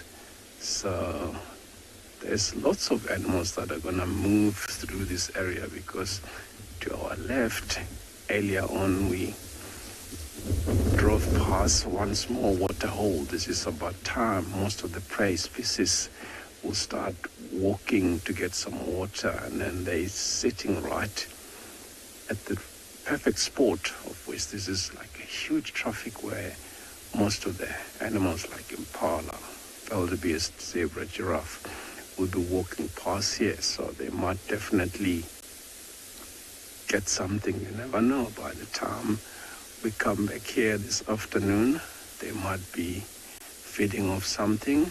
As I said, this is a right spot for them because they're sitting in the right place.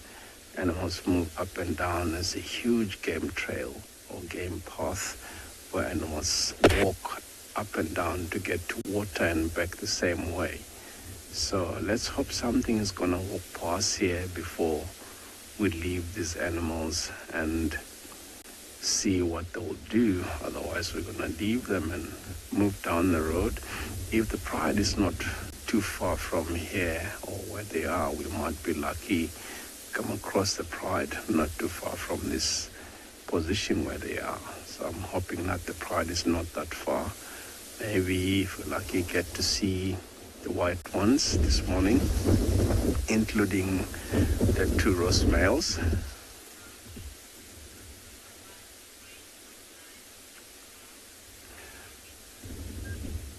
Yeah, lions being top of food chain, they have a good survival rate. It's just the fact that I'd say what makes them to decline is just the competition amongst themselves. Lion cubs being taken out by other male lions, as well as lion prides being big in Kruger. And these lions, if they're very large pride, they'll need something really big to feed them all.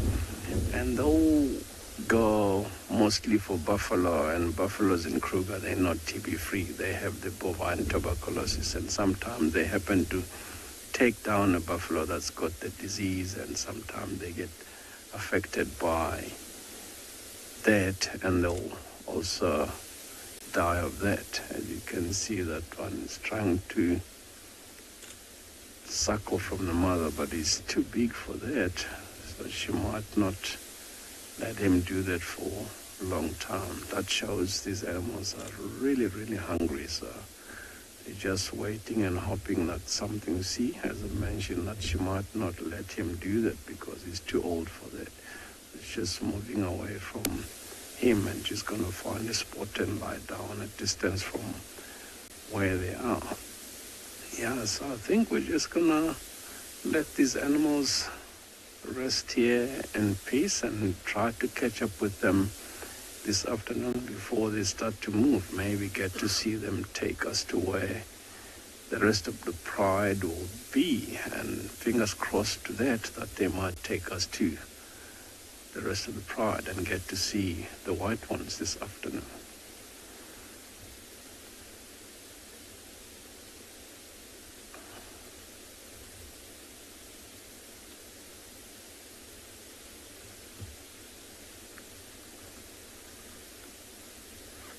It's a beautiful female.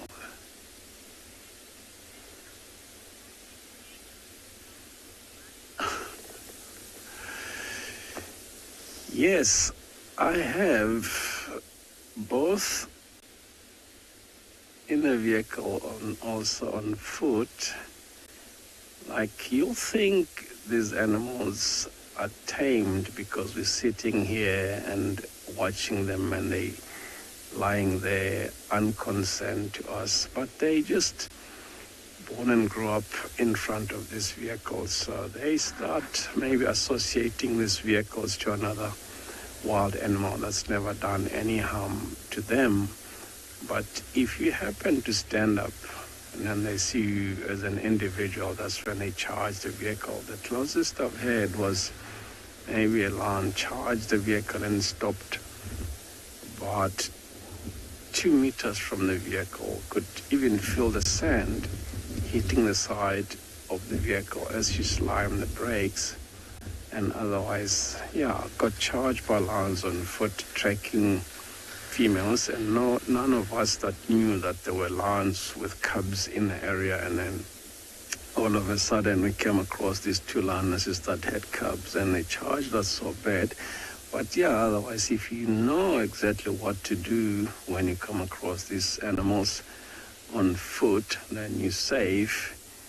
That's why sometimes I don't need this rifle when I'm alone, but only time I need one is when I'm with people behind me, because you can tell people what to do and it happens very quick and everyone forgets and start panicking. So you never run away from these lions. You stand still, shout at the lions, and then they might stop halfway, walk away from you, or lie down a few meters in front of you. And then all you need to do is move slowly backwards until you're at the fair enough distance. That's when you can turn around and walk away from them.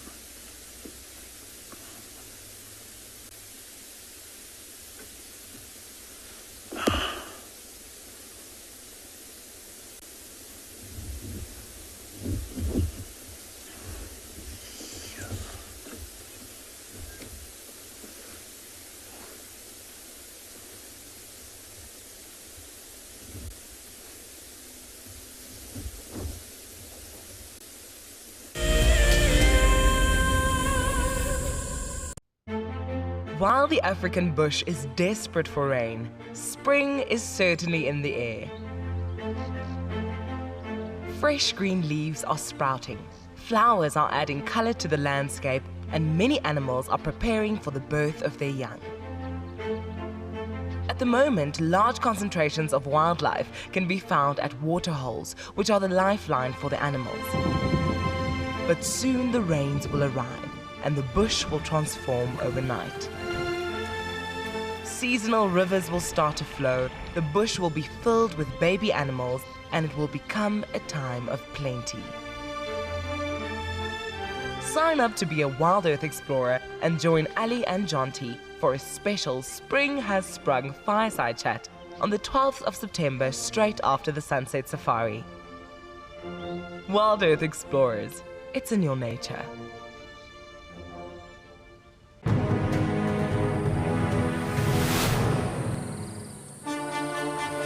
It's day 1 of the annual South African Guide of the Year competition, and our first foot into this competition this morning is all about tracks and signs. We're going to call you in one at a time. Just look at it, the information will be there. Our 5 guides have been tasked by the judges at figuring out who is what is who, and where they go in the bush. Either Franklin or guinea fowl, but because of the volume of other deposits in the area, we went with guinea fowl.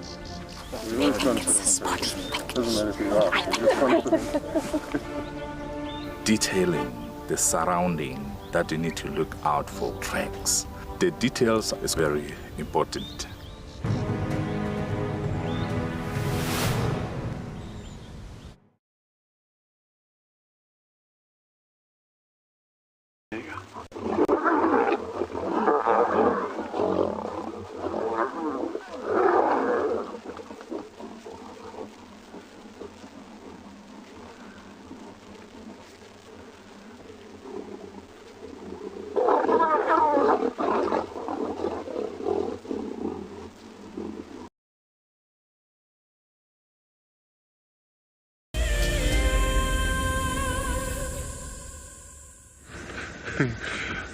So we just came back to where we originally found the lions.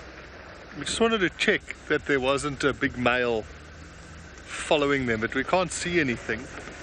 And one of the vehicles has just reported that the herd of buffalo are at Djuma Dam or Gari Dam, and are slowly mobile north. So we've been trying to figure out if it's worth waiting.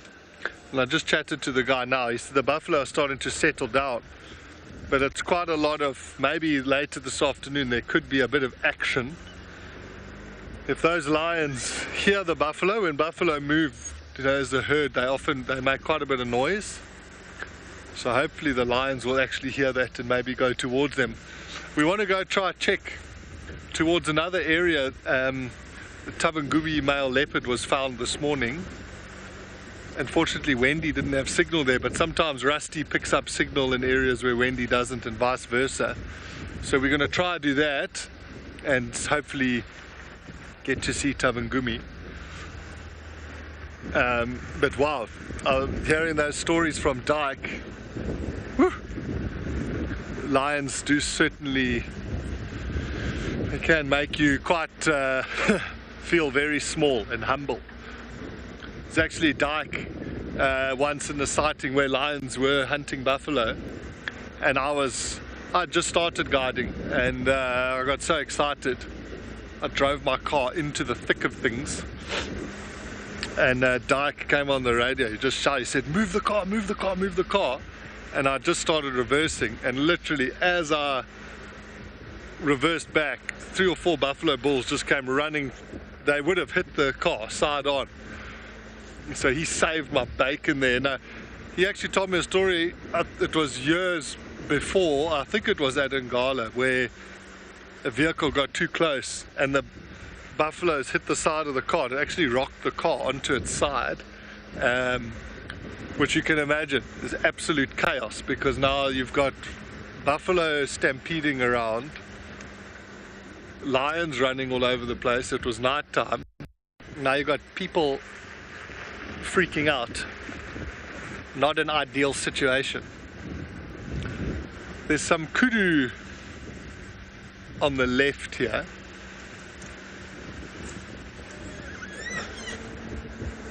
Are we going to get a clear? The young male kudu. The rest are a little bit further ahead of him. Oh, they're lucky. The lions didn't see them. Some of those lions did have a bit of blood on them. So I wonder, they must have caught something. And I was saying during the sighting that not big enough, because not all of them looked full. Just 1 or 2 looked like they'd had something to eat.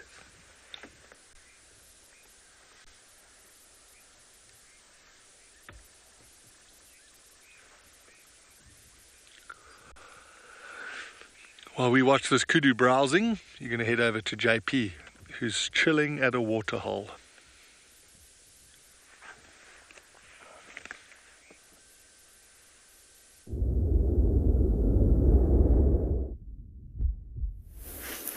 Welcome back on Bushwalk. We were just watching this female giraffe busy drinking. Unfortunately, she started moving off now.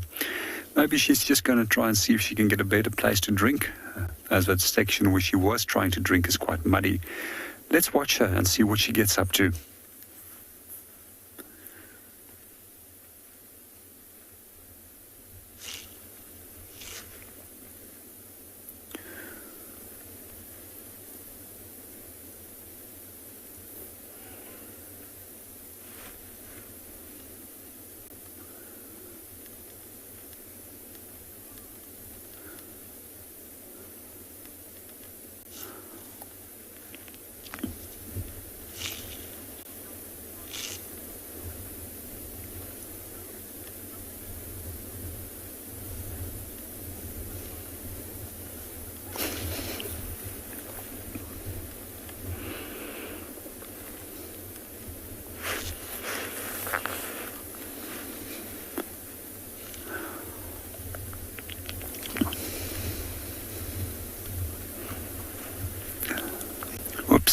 almost slipped there. I just love the way that they actually will split their legs and bring down their heads. And as that they always come up, as what I really like is when that water gets sprayed off the tip of the mouth. If you can photograph at an early hours of the morning when we're still in the golden hour, or in that last hour of daylight, that's for me some of the most beautiful photographs that you can create.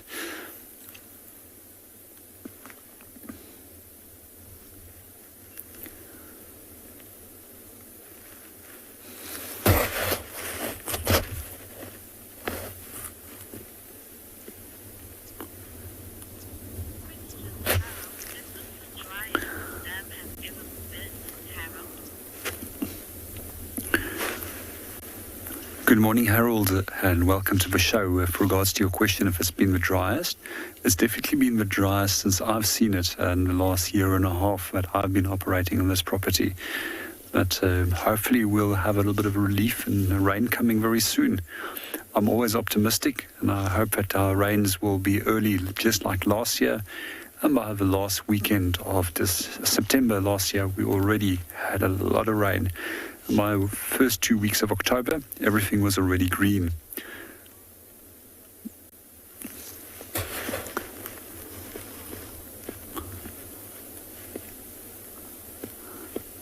It's just amazing to think of the distance that water has to travel down the throat to reach towards the stomach. So giraffe is also very effective in the management of water when it goes through their digestive system, and we find that they retain a lot of water, and that the pellet that they give out is a fairly hard pellet with very little moisture in it. And one of the reasons for that is to retain moisture, and moisture is very important for the production of saliva. And saliva is one of those things that assist with firstly the digestion and setting up the digestive process, but also assisting with breaking down the food. But we also find that they've got a very specialized saliva that actually deflects the thorns off the tip of a tongue when they are feeding. There's a group of scientists, they call themselves biomimicrysts, and they've actually studied that saliva as though they would like to reproduce it to create a lubricant which is water-based, which doesn't pollute the environment. It's amazing how nature has always got a number of different solutions which can be applied in a human environment.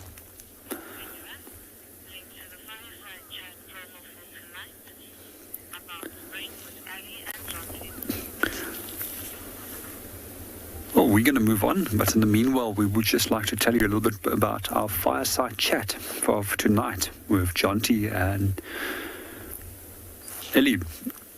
And we're just going to put you through into a clip that's going to tell you a little bit more about the whole show. While the African bush is desperate for rain, spring is certainly in the air.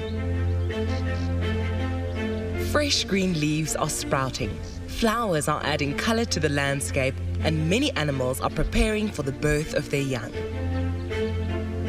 At the moment, large concentrations of wildlife can be found at waterholes, which are the lifeline for the animals.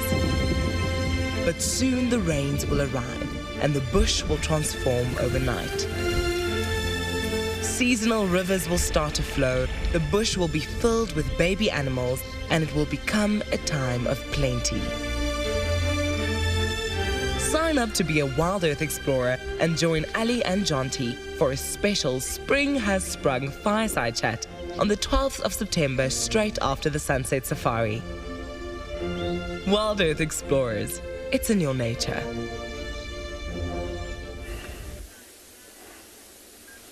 Yeah, we just managed to circle around the direction where these animals have been moving to, so they just seems to have found a spot to lie down. So this is definitely where they're going to be for the rest of the day, unless something walk past here.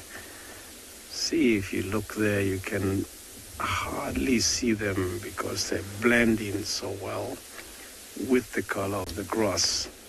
If you don't know they're there, you will hardly tell there's lions lying in that long grass. But if you look there, one of those cubs has got this little black behind the ears.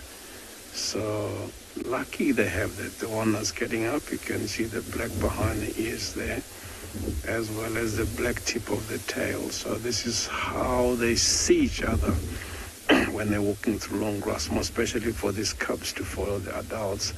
And the mother have that as well. So that's how they notice each other when they're walking through long grass, because they blend in so well with the color of the grass, more especially during this time of the year, of which if they're lying flat in this dry, long grass here, you can easily drive past or walk past them without knowing that they're lying there.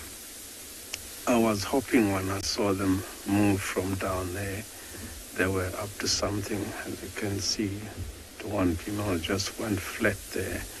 That shows this is definitely the destination that they found, that they're going to be here for the whole day. So let's hope they're going to be here this afternoon, and we'll get there, spend more time with them, maybe watch them start to move. Who knows, they might hunt as well. So it's interesting because this is just the one split. This is the question we always ask ourselves, like what's happening with this Birmingham Pride, because they're scattered everywhere. And is the Pride ever going to join together, or are they just splitting to start forming small little groups? Because there's few members here, and then sometimes you find 3 others by themselves, which is quite strange what they're doing. But yeah, I know this is how it started when the Birmingham Breakaway formed that Breakaway Pride. They started like this. You'll find a couple of lions here and then a couple of lions somewhere, and then at the end they ended up splitting in 2 different groups. It's going to be really interesting to see what these lions are going to do. Are they going to split in 2 or 3 different splits? Because the Birmingham younger lioness as well, she tends to spend more time with her own cubs by herself. Once in a while they'll be together, but sometimes she goes off on her own. So these 2 females also together. Maybe just the one is injured, that's what's making them to lag behind from the rest of the Pride. You never know, but it's going to be very interesting to know exactly the story, so that we can tell exactly what is happening really with this Pride. So it would be nice to keep up with them and don't lose them as we did for the last couple of days, because this is first day I've seen them in 4 or 5 days. They had disappeared in one of these huge blocks here. As you can see, beautiful vegetation and dense and thick here. If we didn't find them earlier on with the tracks that we spotted on the road, we could hardly know where these animals are. So that's why tracks are very reliable. Once you pick up the tracks on the road, so you have a clue like where to start looking for these animals. But if no tracks, like it happened the last 2-3 days, there were no tracks, so we didn't know where to go and look. But this morning, just by luck, driving the roads that we've driven yesterday, so the minute we picked up those tracks, we knew they were on top of our vehicle tracks from last night. So that's when we started looking around, and lucky enough, these animals were not too far from where we saw those tracks, so we didn't take long to find them. So follow them all the way here. Like you wonder, how did we find them? In the beginning we picked up tracks, and lucky we found them and follow them all the way here. Otherwise, if we didn't, we couldn't have known that they were here, because the road is not far behind us, but you can easily drive 20 times up and down that road if you don't know these animals are here, you will hardly find them. We're just gonna sit here for a while and see if they decide to do something different, but you can see they're all just lying flat here. Otherwise, we're gonna leave them here and hope they're still here this afternoon.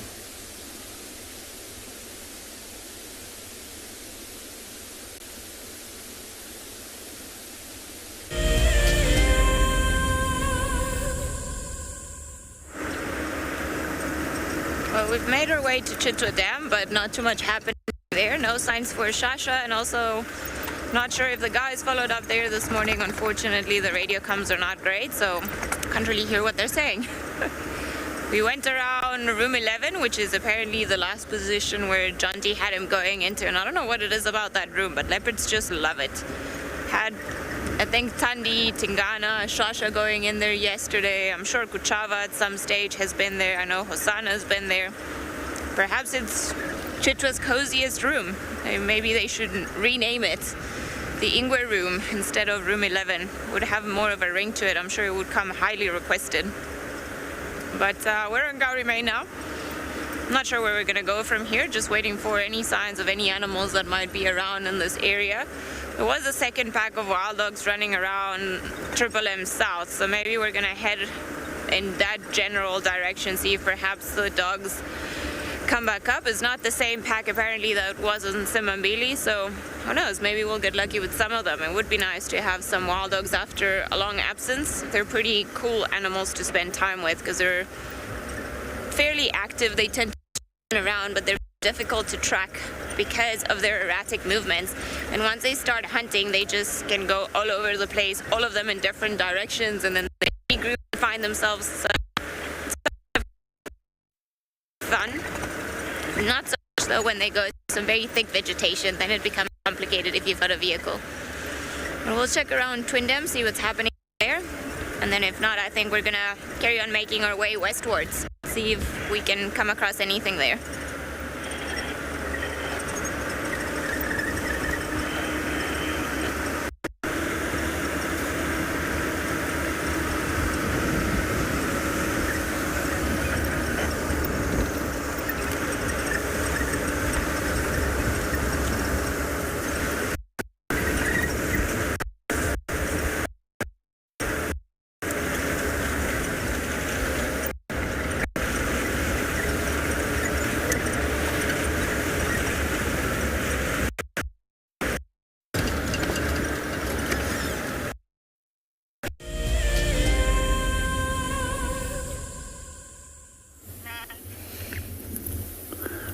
Welcome back on Bushwalk. At the moment we are looking at elephant tracks, and right over here we've got a fairly round track which is the front foot of an elephant. In terms of surface area, this is much larger than the hind foot, and here we've got the hind foot which is slightly longer and almost pear-shaped compared to the round part of the front foot. We've been looking at the direction of if this animal is moving, and as you can see, the front hind foot is actually tapering sharply to the front, and here we can see a small little bit of soil that's been flicked up as it was moving. I looked at all the different tracks of elephants in the area, and it seems if we had a nice big breeding herd that came through here. One of the smallest tracks was probably just around about 20 centimeters in size, so you can also make a deduction about what type of breeding structure or herd structure came through that area.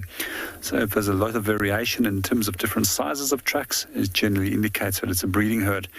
If it's more consistent in size, that's generally indicating that it's a bachelor herd. Large tracks on their own almost always are dominant bulls that are looking for females. There's a few interesting things that I just want to point out over here. These tiny little crack patterns that we can see over here that I've mentioned in the past, which is unique. They're just like fingerprints. And you can identify specific individuals by means of these little cracks. And that's also quite helpful for scientists when they are actually studying individuals in the area. The same rule accounts for rhinos. And I can remember a few years ago we had two different rhino cows with the same age calves on foot. The one had a very unique crack pattern with a 45-degree crack through the pad. And that was the one that we knew that we must stay away from. So if we did find the tracks of the one, we knew it was safe to approach or to go and view that animal. However, the other one had quite a mean reputation. Also, something else that I've noticed over here was the tracks of a steenbok. It's one of our smaller antelope species that we have in the area, and it actually registered over the other track, and they do this specifically to walk quietly when they are moving. And this little steenbok here is the same individual that I've seen at Leopard Dam drinking there a few times. And I've actually backtracked a few times on his track, and he actually walks over 1.5 to 1.8 kilometers to and from his territory. And they generally tend to stick to their territories and very seldom come and look for water. But it's possible because it's so dry at the moment that they actually come and drink. Most of the time they find more than a sufficient amount of moisture in their food and seldom but ever leave their territory, as what I mentioned. Also with steenbokkies, I find them particularly interesting. When we do see them, they tend to be on their own. However, we find that they form monogamous pairs, and a male and female will stick together in that territory. They just tend to rest and feed separately. As we move off and go and see what else we can go and find, let's go and see what Doug and the lions are up to.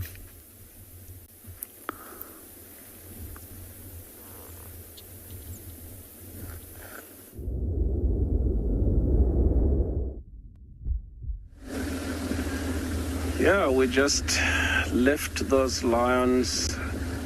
They seems to be lying flat now. I don't think they're gonna do more than what we saw them doing, walking and the cubs playing around. So we're just gonna move on. Hoping to find the rest of the pride further down this road. As they look, they're possibly lying there knowing that the pride is not far from where they are, so it's not gonna take them too long to get to the rest of the pride if they happen to start to move this afternoon.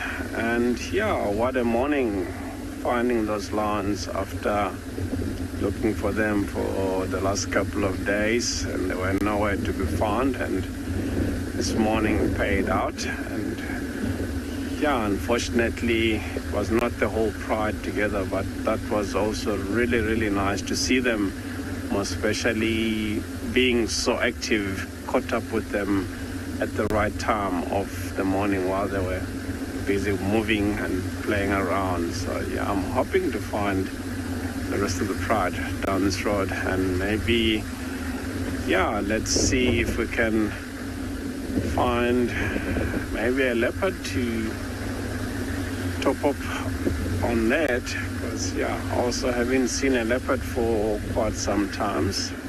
It will be really nice to find a leopard. So while we're moving down, I'm gonna try get to one of the water holes again and see if there's anything drinking there, because it's getting warm now, but the wind is picking up as well. So if it stays like this wind might give these predators to like a good advantage to hunt for them. If they do it right, walk into the wind, I know that the prey species will hardly know that there's lions walking towards them. So that's what they're gonna do once the sun goes down. It's either they're gonna look for the pride while they're on the hunt. If they happen to catch up or with the pride, maybe catch something before they find the rest of the pride, there will be no reason for them to get to the pride. But if they don't, I'm hoping tomorrow they'll be all together. So let's hope these lions join tonight and we'll get to see them all together tomorrow morning. Yeah. So let's carry on down this road and see what else we can find.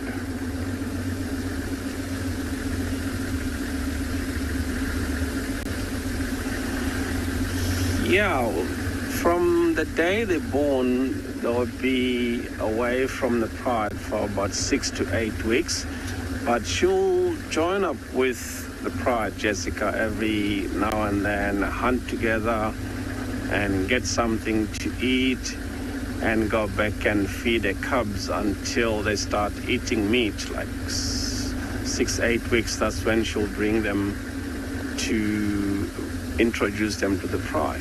So that's how long they can keep them away from the pride, because they're still young and they're not moving properly. So if she needs to move them, what she's going to do, she'll pick them one by one. Maybe the older ones will just follow. That's what I saw with these lionesses when they were moving these cubs from one den to the next destination. She will pick up one in her mouth and then walk around or along the riverbed, and we followed her, and the others were just following because they were able to move. And she will pick up the youngest, and the rest will just follow her, and she'll take them to a different spot until they start eating meat. That's when she'll bring them to come and join the pride.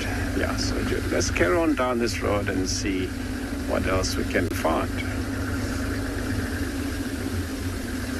It's very interesting though to watch them moving the cubs from one den to another, because they use those canines to suffocate the prey when they kill something. But how they know how much pressure to put on the neck of the cub when they picked it up without injuring the cub, it's incredible. It's not like when they're trying to kill something that they want to eat. So they pick up the cub gently and then move it from one place to another without injuring the cub, which is quite interesting how they know how much pressure to put on the young one.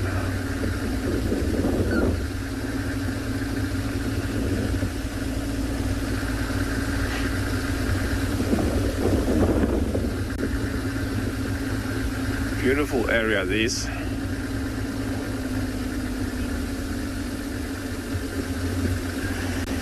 Yeah, definitely the females. There will be one alpha female that would lead the pride, because the males are not always with the pride. They can keep a number of prides in that territory, but the females will have separate territories within the male's territory, and then you move from one pride to another. But definitely the females will run the pride, but there will be always a lead female. But these males will just join for a couple of days and they go somewhere else, as well as do patrol the territory. There's more protection of the cubs if the cubs are still small, because if another male comes into the territory or into the place and get hold of the cubs, those cubs are in danger. So the male lions will move around and they'll roar at night. A scent mark. This is like spraying urine on some of the bushes on the side of the road or in the middle of the bushes. So when other male lions comes in, they know this is other lions' territory. So we're just going to carry on down and see what else we can find down this road.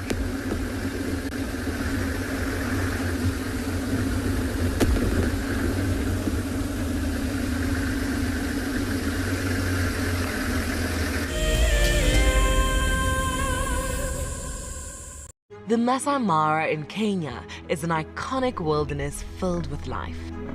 Its inspirational beauty has captivated our hearts on WildEarth for many years. While this season of the world's greatest migration has been missed, WildEarth is preparing a spectacular comeback in 2022. For the first time ever, WildEarth will be running expeditions to Kenya's Masai Mara throughout the 2022 migration season. Hosted by David Githu and Isaac Rotich, you could be a part of the team that shares the wildebeest migration with the world, live on WildEarth's daily safaris.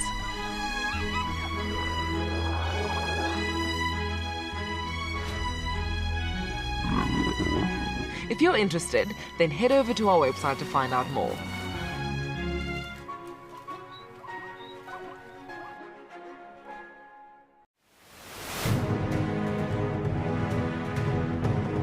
I think sometimes you need just to listen. So it's a kind of taking out all that other spirit and bring back wilderness and healthy. Bushwalk and trek and sign. I'm sure I'm good at that. I spend most of my time on the ground since I was a young boy, so I think I'm good with that. Actually, I'm not much nervous of any category. Just take it as it is. Yeah.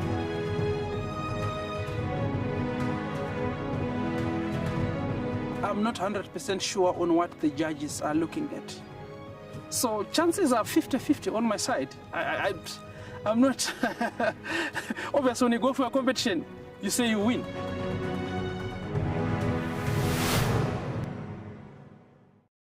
I've seen something I've never seen here before.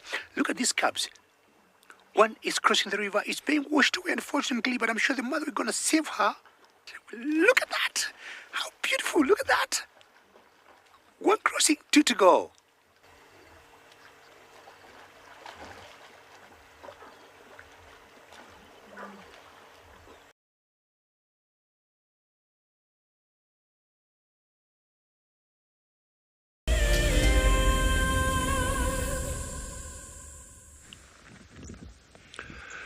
Welcome back, everybody.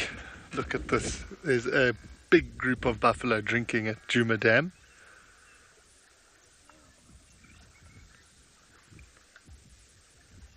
We're trying to estimate sort of how many, I don't know. Maybe between 250, 300, I'd say. It's hard to count all of them.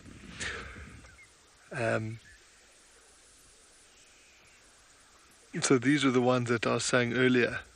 They're basically directly south of where we left the lions lying on the fire break. So depending which way these buffalo move, there could be some action later today, or this evening probably.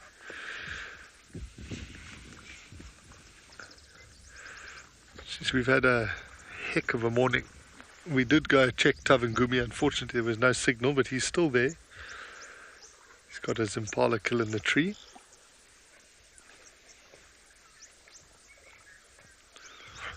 I'm trying to look with my binoculars. Often on these bigger groups of buffalo you'll see yellow-billed oxpeckers. I can hear red bill. Oh, there's a yellow-billed oxpecker. Which one are you? Are you there?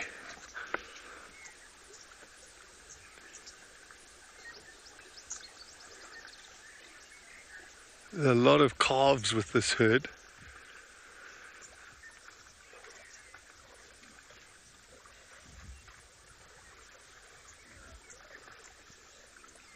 It is nice to see big herds. When 2016 was a very bad, sort of the culmination of a couple of years of no rain, and the buffalo herds in this area, they reckon dropped by 60%. So it's really cool to see them start, they're starting to bounce back.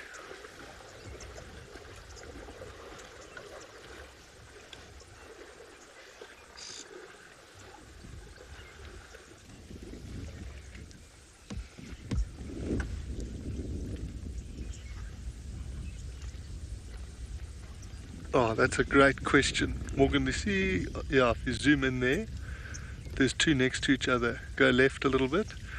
So the one that's in the center of the screen there now, that's a cow. So if you look at her horns, you see the middle part above her eyes. It's very sort of underdeveloped. And if you look at the male who's on her left, look at the difference. So that top part, that's called a boss. And on the males it's much more prominent, so the males will fight each other head on using that boss to sort of clatter into one another. That was quite cool that they had that little example of them standing right next to each other. Also, females will typically be a little bit smaller, the neck not as thick. And if you do see them sort of standing in the open from behind, the males do have quite prominent equipment at the back end there that you will see. But if you can just see their heads, the boss is a very good way to tell. Yeah, there's still more coming in here, hey? But this sound, I don't know if every now and again you might hear a buffalo bellow. You hear that like... That is like the sound of a dinner bell to lions. You often find lions will trail these big herds in the hope that they might find a straggler at the back. or some of these young ones would be a perfect meal.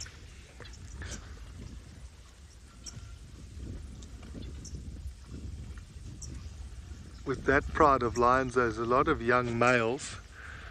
That's where you could hope to see that age-old rivalry take place of a group of lions versus a big buffalo bull. It's obviously a tough challenge, but the reward is huge.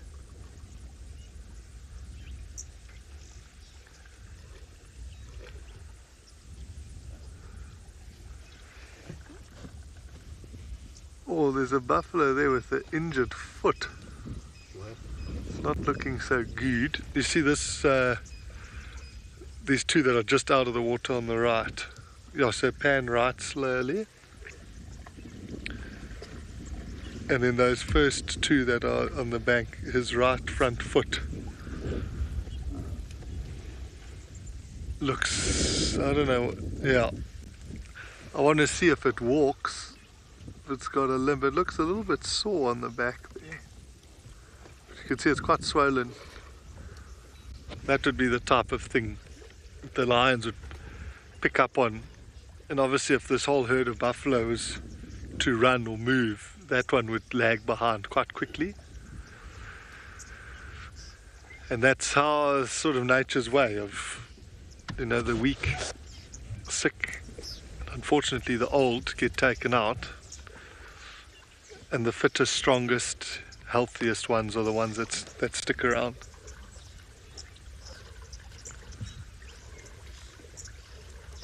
I'd love to know if, I'm assuming this would be this same herd that moves between Mala Mala and here. Sure, they are, let me just tell you exactly. So I've got this thing on my, so in a straight line, they're just over a kilometer, 1,025 meters. Obviously there'll be a slight undulation in there, so maybe a little bit more, but not far at all. It just depends which way these buffalo go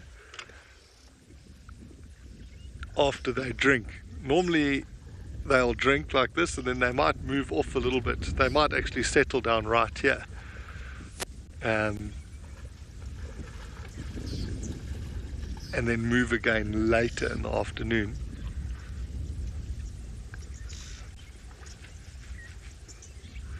See, that buffalo still hasn't moved, the one with the gammy leg. So I was saying, you know, I'm sure this will be the same big herd that moved through the other parts of the Sabi sands a couple of weeks ago. In that video I was talking about the sighting with the lions versus the buffalo, where the whole herd came together and chased the lions off. I'm sure this will be the same. Oh yeah, it's saying that one is limping quite. I mean, he's still moving on it.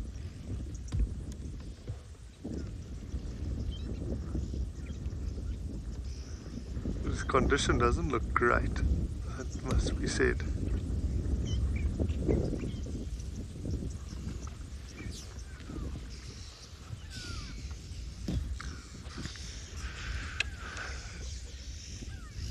His best chance is to just try to stay right in the middle of the herd. It's interesting though, with some of these herbivores, I've seen it with impala, when one gets a bad limp, the other impalas sort of move away from it, because it's almost like they know that strange behavior, you know, that strange gait will attract predators.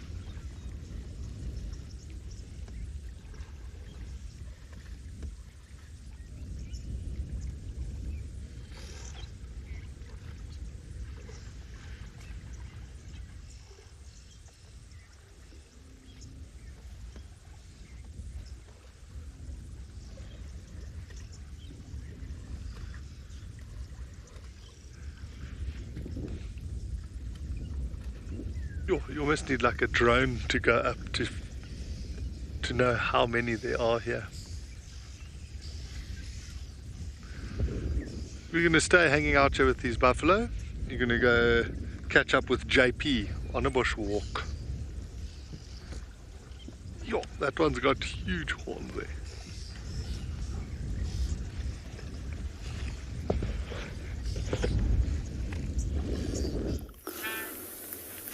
Welcome back on Bushwalk. At the moment we are looking at some hyena feces, and then right over here it looks like this feces of one of the smaller mongoose species that's also been left behind. So generally hyena feces tends to be white in color because of a large amount of bone that's inside it. We also quite often find that lion dung can be white in color, and quite often guides confuse these two.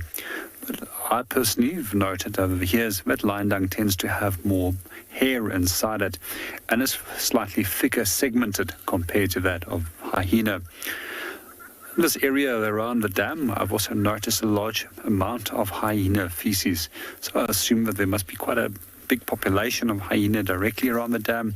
And I've also noticed in the last few weeks that this specific group of hyenas in this area are actually very successful when it comes to hunting as well as scavenging. A few weeks ago we trailed a carcass in a blood spoor and came to the remains of a female impala. And last week we managed to also then find the remains of an impala ram which was killed by a leopard, and then the hyenas took the carcass away from it. And then today we've a buffalo calf that was killed, and where the remains has been hidden inside the mud so that they can consume it later on. It just shows you again how perceptions in terms of studies can give us a very warped idea of what animals are actually doing. As I personally believe these hyenas in this area are much more successful in hunting than that we think they are. And they also don't have a lot of direct competition with lion in this area, which is one of the other reasons why I think they're very successful and why we find them in such large numbers.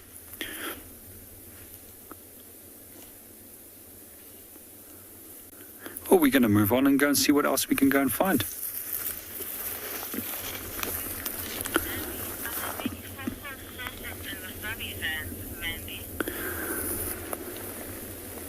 Good afternoon, morning, Mandy, and welcome to the show. Unfortunately, I don't work in the Sabi Sands, and I have never really worked in the Sabi Sands before, so I won't be able to answer you correctly on that answer. Maybe one of the Djuma guys can maybe assist you with an answer on that.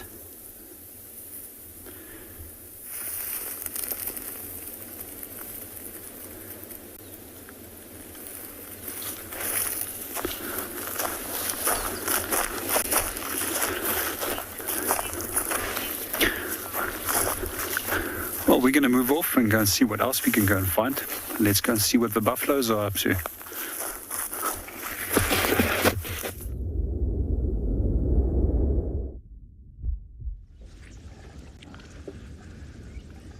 Good luck, JP. We are just still with this herd of buffalo. It does look like some are starting to settle, so I don't think they're going to move too far from the dam.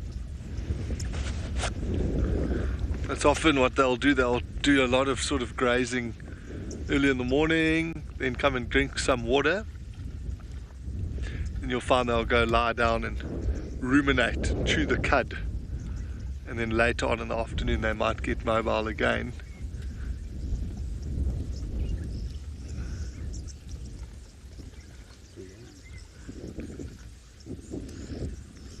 Oh, there, Morgan's found a male.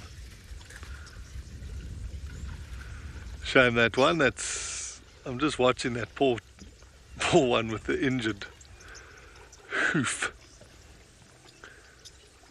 Doesn't really want to move too far.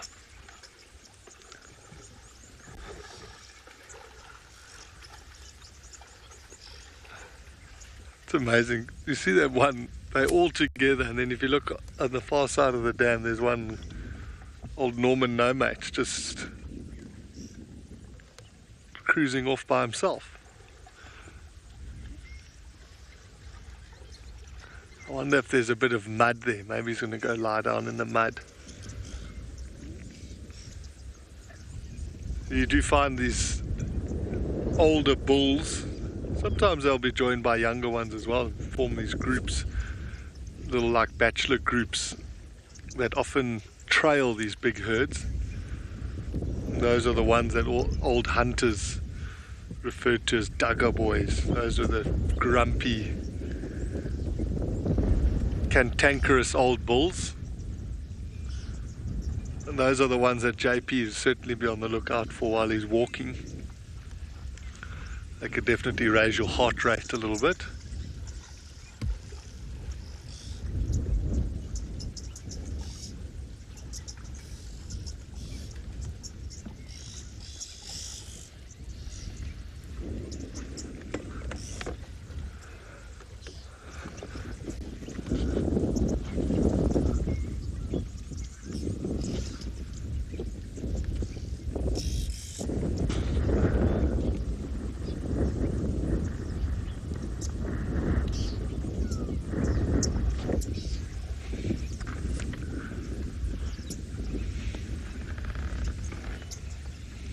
The red-billed oxpecker. I'm just going to move slowly. I don't want to rock the old camera. I was trying to find, because sometimes you get lucky and you'll see a yellow-billed and red-billed on the same buffalo, which always looks pretty cool. Well, there's two bathing next to each other. The one, there you go, you see the one on the right? It's a yellow-billed. Just having a little bath with his red-billed pals.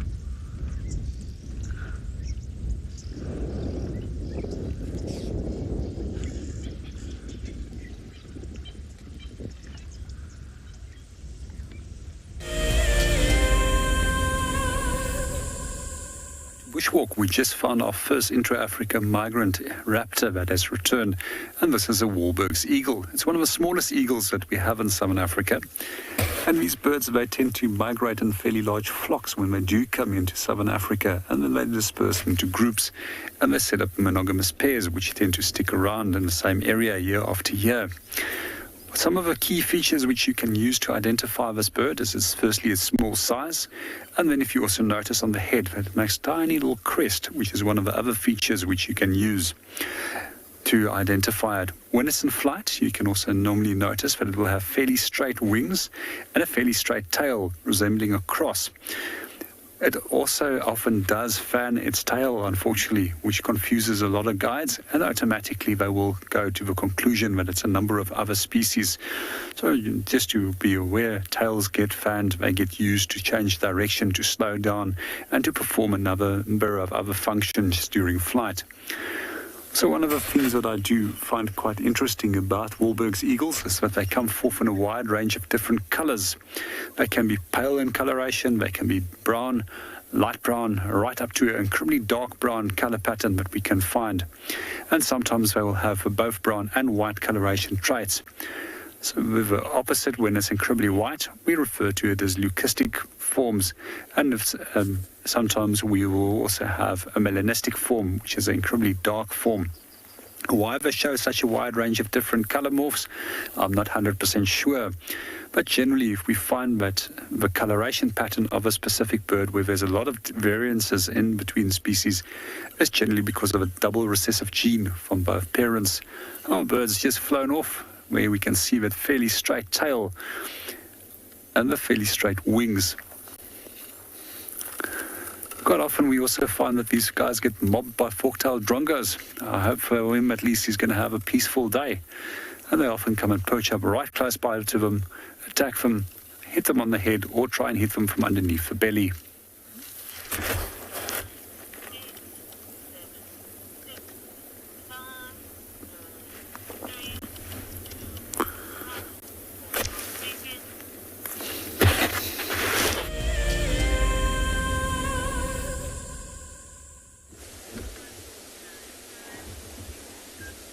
Yeah, we just located this very beautiful, impressive, large elephant bull. As you can see, is grazing or browsing there.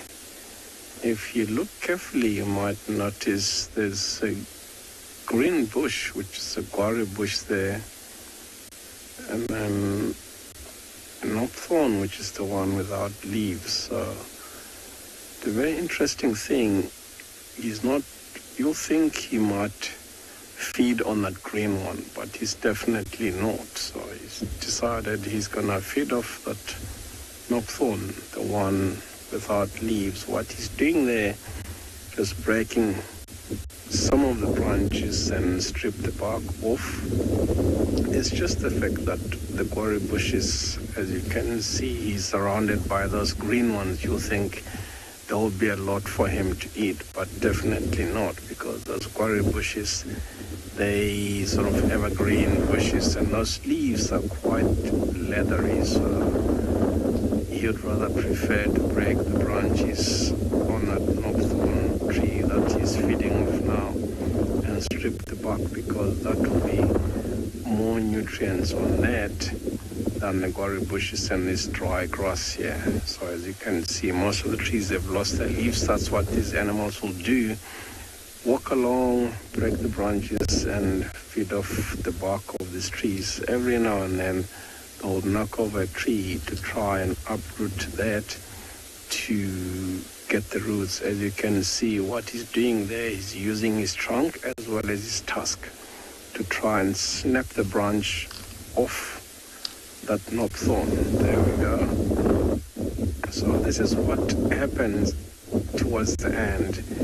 Like, you come across a herd of elephants and look around carefully, you may notice one or two elephants with one tusk shorter than the other. So they have what I call the slave and the master tusk, of which the shorter one is the slave one, because they use those tusks for peeling the bark off the trees, snapping the branches, as well as you saw what he did now, as well as digging. So until that gets worn down or breaks off. This is more or less same like us, being right or left-handed. Besides, we don't lose our hand. You see how he's using his foot there. He's trying to possibly flatten the thorns from that branch, because that knobthorn is an acacia and it's got thorns. What he was doing was rubbing the ground, the branch against the ground, sort of like flattening the thorns. He's doing that again. So he will pick that up and throw it in his mouth. See how agile that he's using the foot and the trunk all together to try and work on that branch. As soon as those thorns are gone flat, parallel to that branch, he might pick that up and put it in his mouth and roll it through his mouth, peel the bark off and drop the rest away. So it seems like a very nice tree, of which he's not moving anywhere of that. As you saw, he's using his trunk and stand on that branch and pull one piece off with his tusks. That's what these animals will do. I think this guy is possibly 35, 40 years. Yeah, otherwise these animals will live about 65, 70 years, and they have these 6 sets of molar teeth, of which they just keep weighing off until they get their last set of teeth when they're 45, 50 years. This is when they tend to eat more grass than anything else, because it's interesting though, they all know they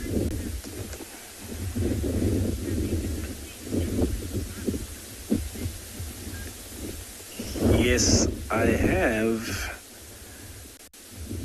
You'll look at that animal and think you can outrun it because it's so big, but these animals can cover a huge distance at a very short period of time, like 30 kilometers per hour. That's fast for such a big animal. I've watched a big bull like this chasing a young male that was trying to mate with a female that was on hit in that one particular head. The speed they can cover, once they cover full speed behind them, is like a train that's traveling so fast. Yeah, I've seen that happen before. So a bull like this may be traveling together with other bulls about the same age, feeding and browsing, looking for the same thing, might be heading in the direction of the water, which they will end up there towards the late of the morning and drink water, same thing, graze in the direction of another water hole, because they need so much to eat, like 250 to 300 kilograms of food, because these animals have a very poor digestion system, of which, of all what they eat, only 40% get digested and the rest just pass through their stomachs. That's why they can like defecate maybe 100 kilograms of dung per day, which is a lot. So we're just gonna sit here and watch this animal grazing and browsing peacefully. We might be able to hear if there's other elephant bulls traveling together with him, or he's just at the tail end of the herd, because that's what these bulls will do sometimes. But he's not showing us any sign of being in mast, so they'll move from one herd to another. And yeah, so we're just gonna sit here and watch him and see what he does.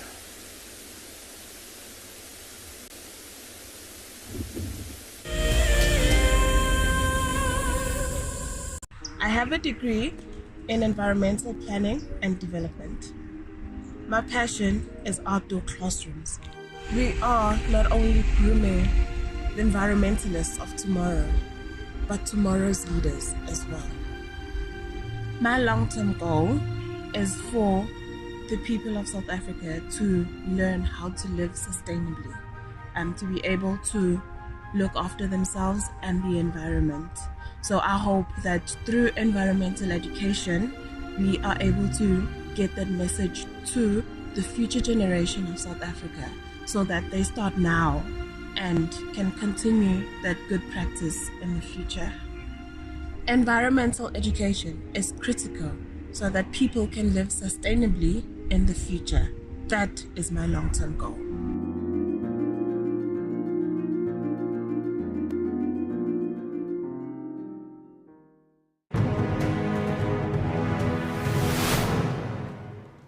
And I turned to Shaw and I saw that she had this panicked look on her face.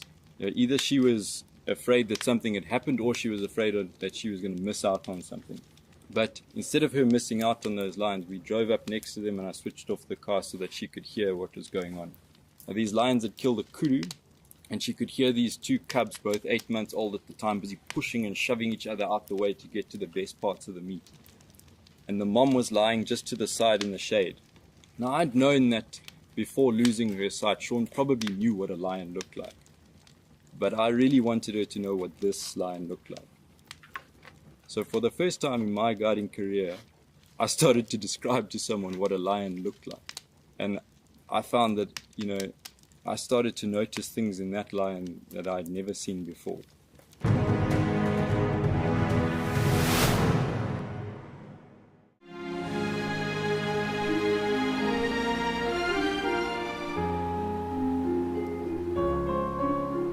You are cheeky. That was a brave decision. Amber Eyes is...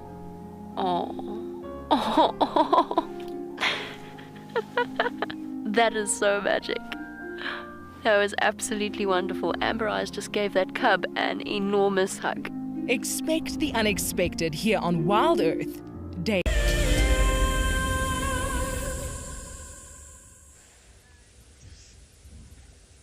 We are still with the buffalo. We've just repositioned.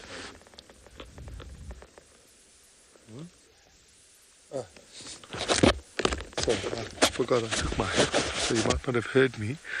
Look at that oxpecker.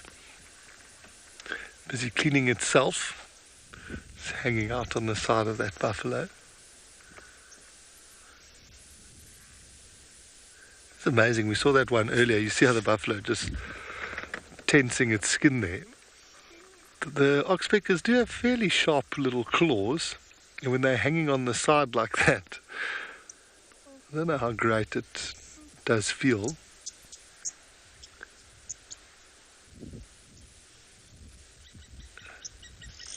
I do love the way they just hop all over the side of these animals.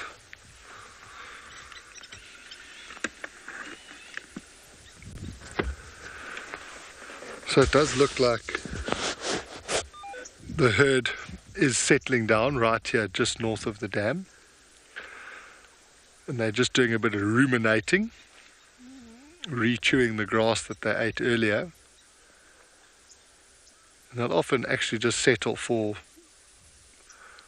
a bulk part of the day now. And then later this afternoon, that's when they'll get moving. And I think we will definitely try and come back here and see which way they go. There's obviously huge potential at the moment. But the lions, like I was saying earlier, they are a kilometre away. So a lot could happen between now and then, but there's quite good potential. They're close enough that they might become aware of each other.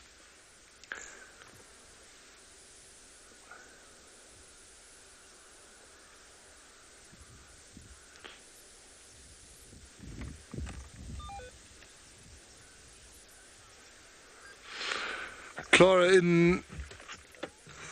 we used to see at Ngala, I mean, it's so hard when they get so big, but we estimated at like over 1,000, maybe 1,000 or 1,500.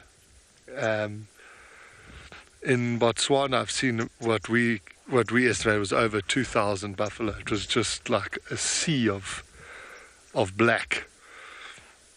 And when you do have those interactions with lion prides in those big herds, even this herd we're looking at now, when they run, literally the ground shakes. It's really, really impressive. What about you, Morgan?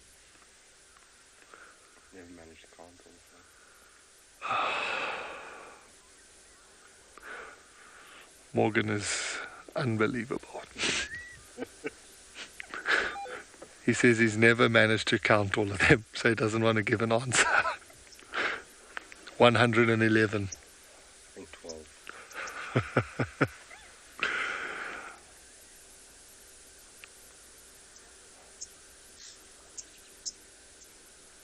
Shame. It is one of the downsides to chewing cud. It's very hard to look intelligent. Look at this cow here in front of us, just so her face. Yeah.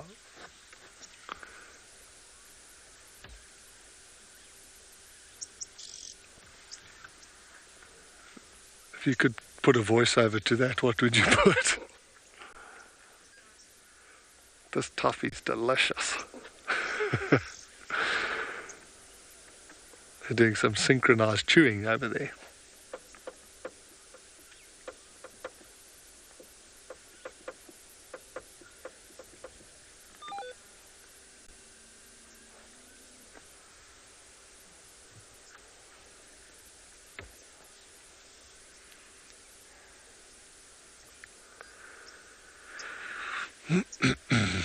It does look quite cozy to lie down there with this morning sun on them.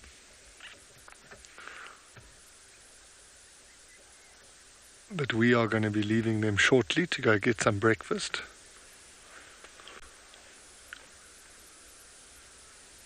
And actually watch the rugby game that is on today.